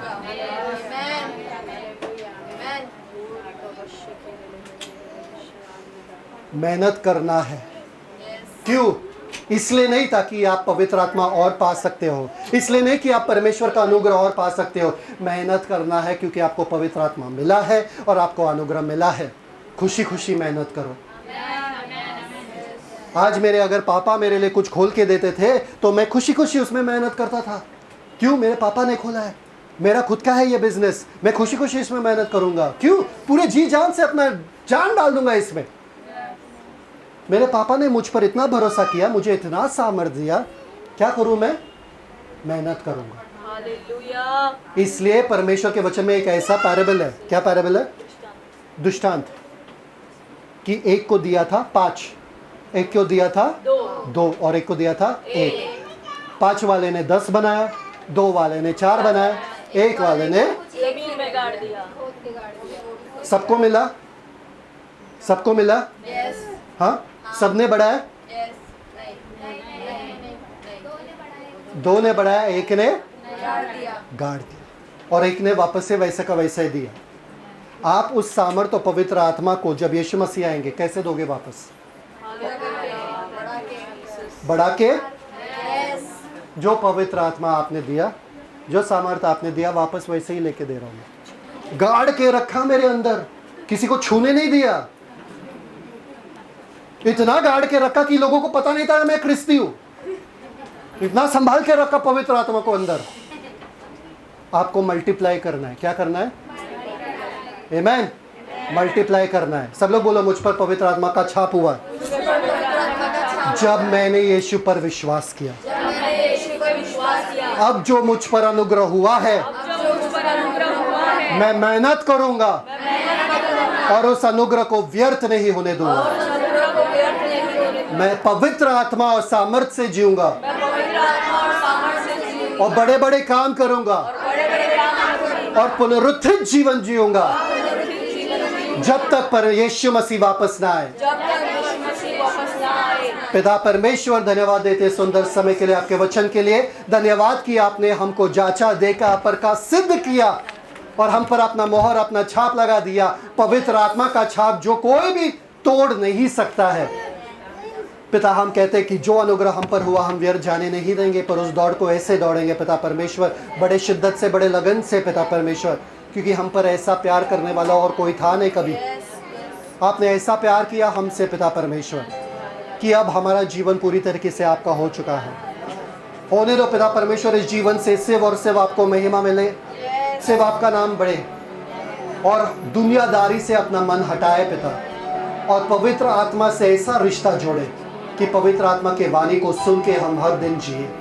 जैसे यीशु मसीह पवित्र आत्मा के वाणी को सुनते और उनके कार्य को देखते हुए जीते थे, वैसे ही हम पवित्र आत्मा के वाणी को सुनेंगे, पवित्र आत्मा के कार्य को देखेंगे हमारे जीवन में। धन्यवाद, क्योंकि मैं जानता हूँ कि आपने हर एक से यहाँ पे बातें किया है और उनके जीवन को बदला है। धन्यवाद पिता परमेश्वर इस छाप के लिए। यीशु मसीह के मीठे नाम में मांगते सुन स्वीकार करूँगा। आमीन। Celebrate the Christ life. God bless you. Shalom.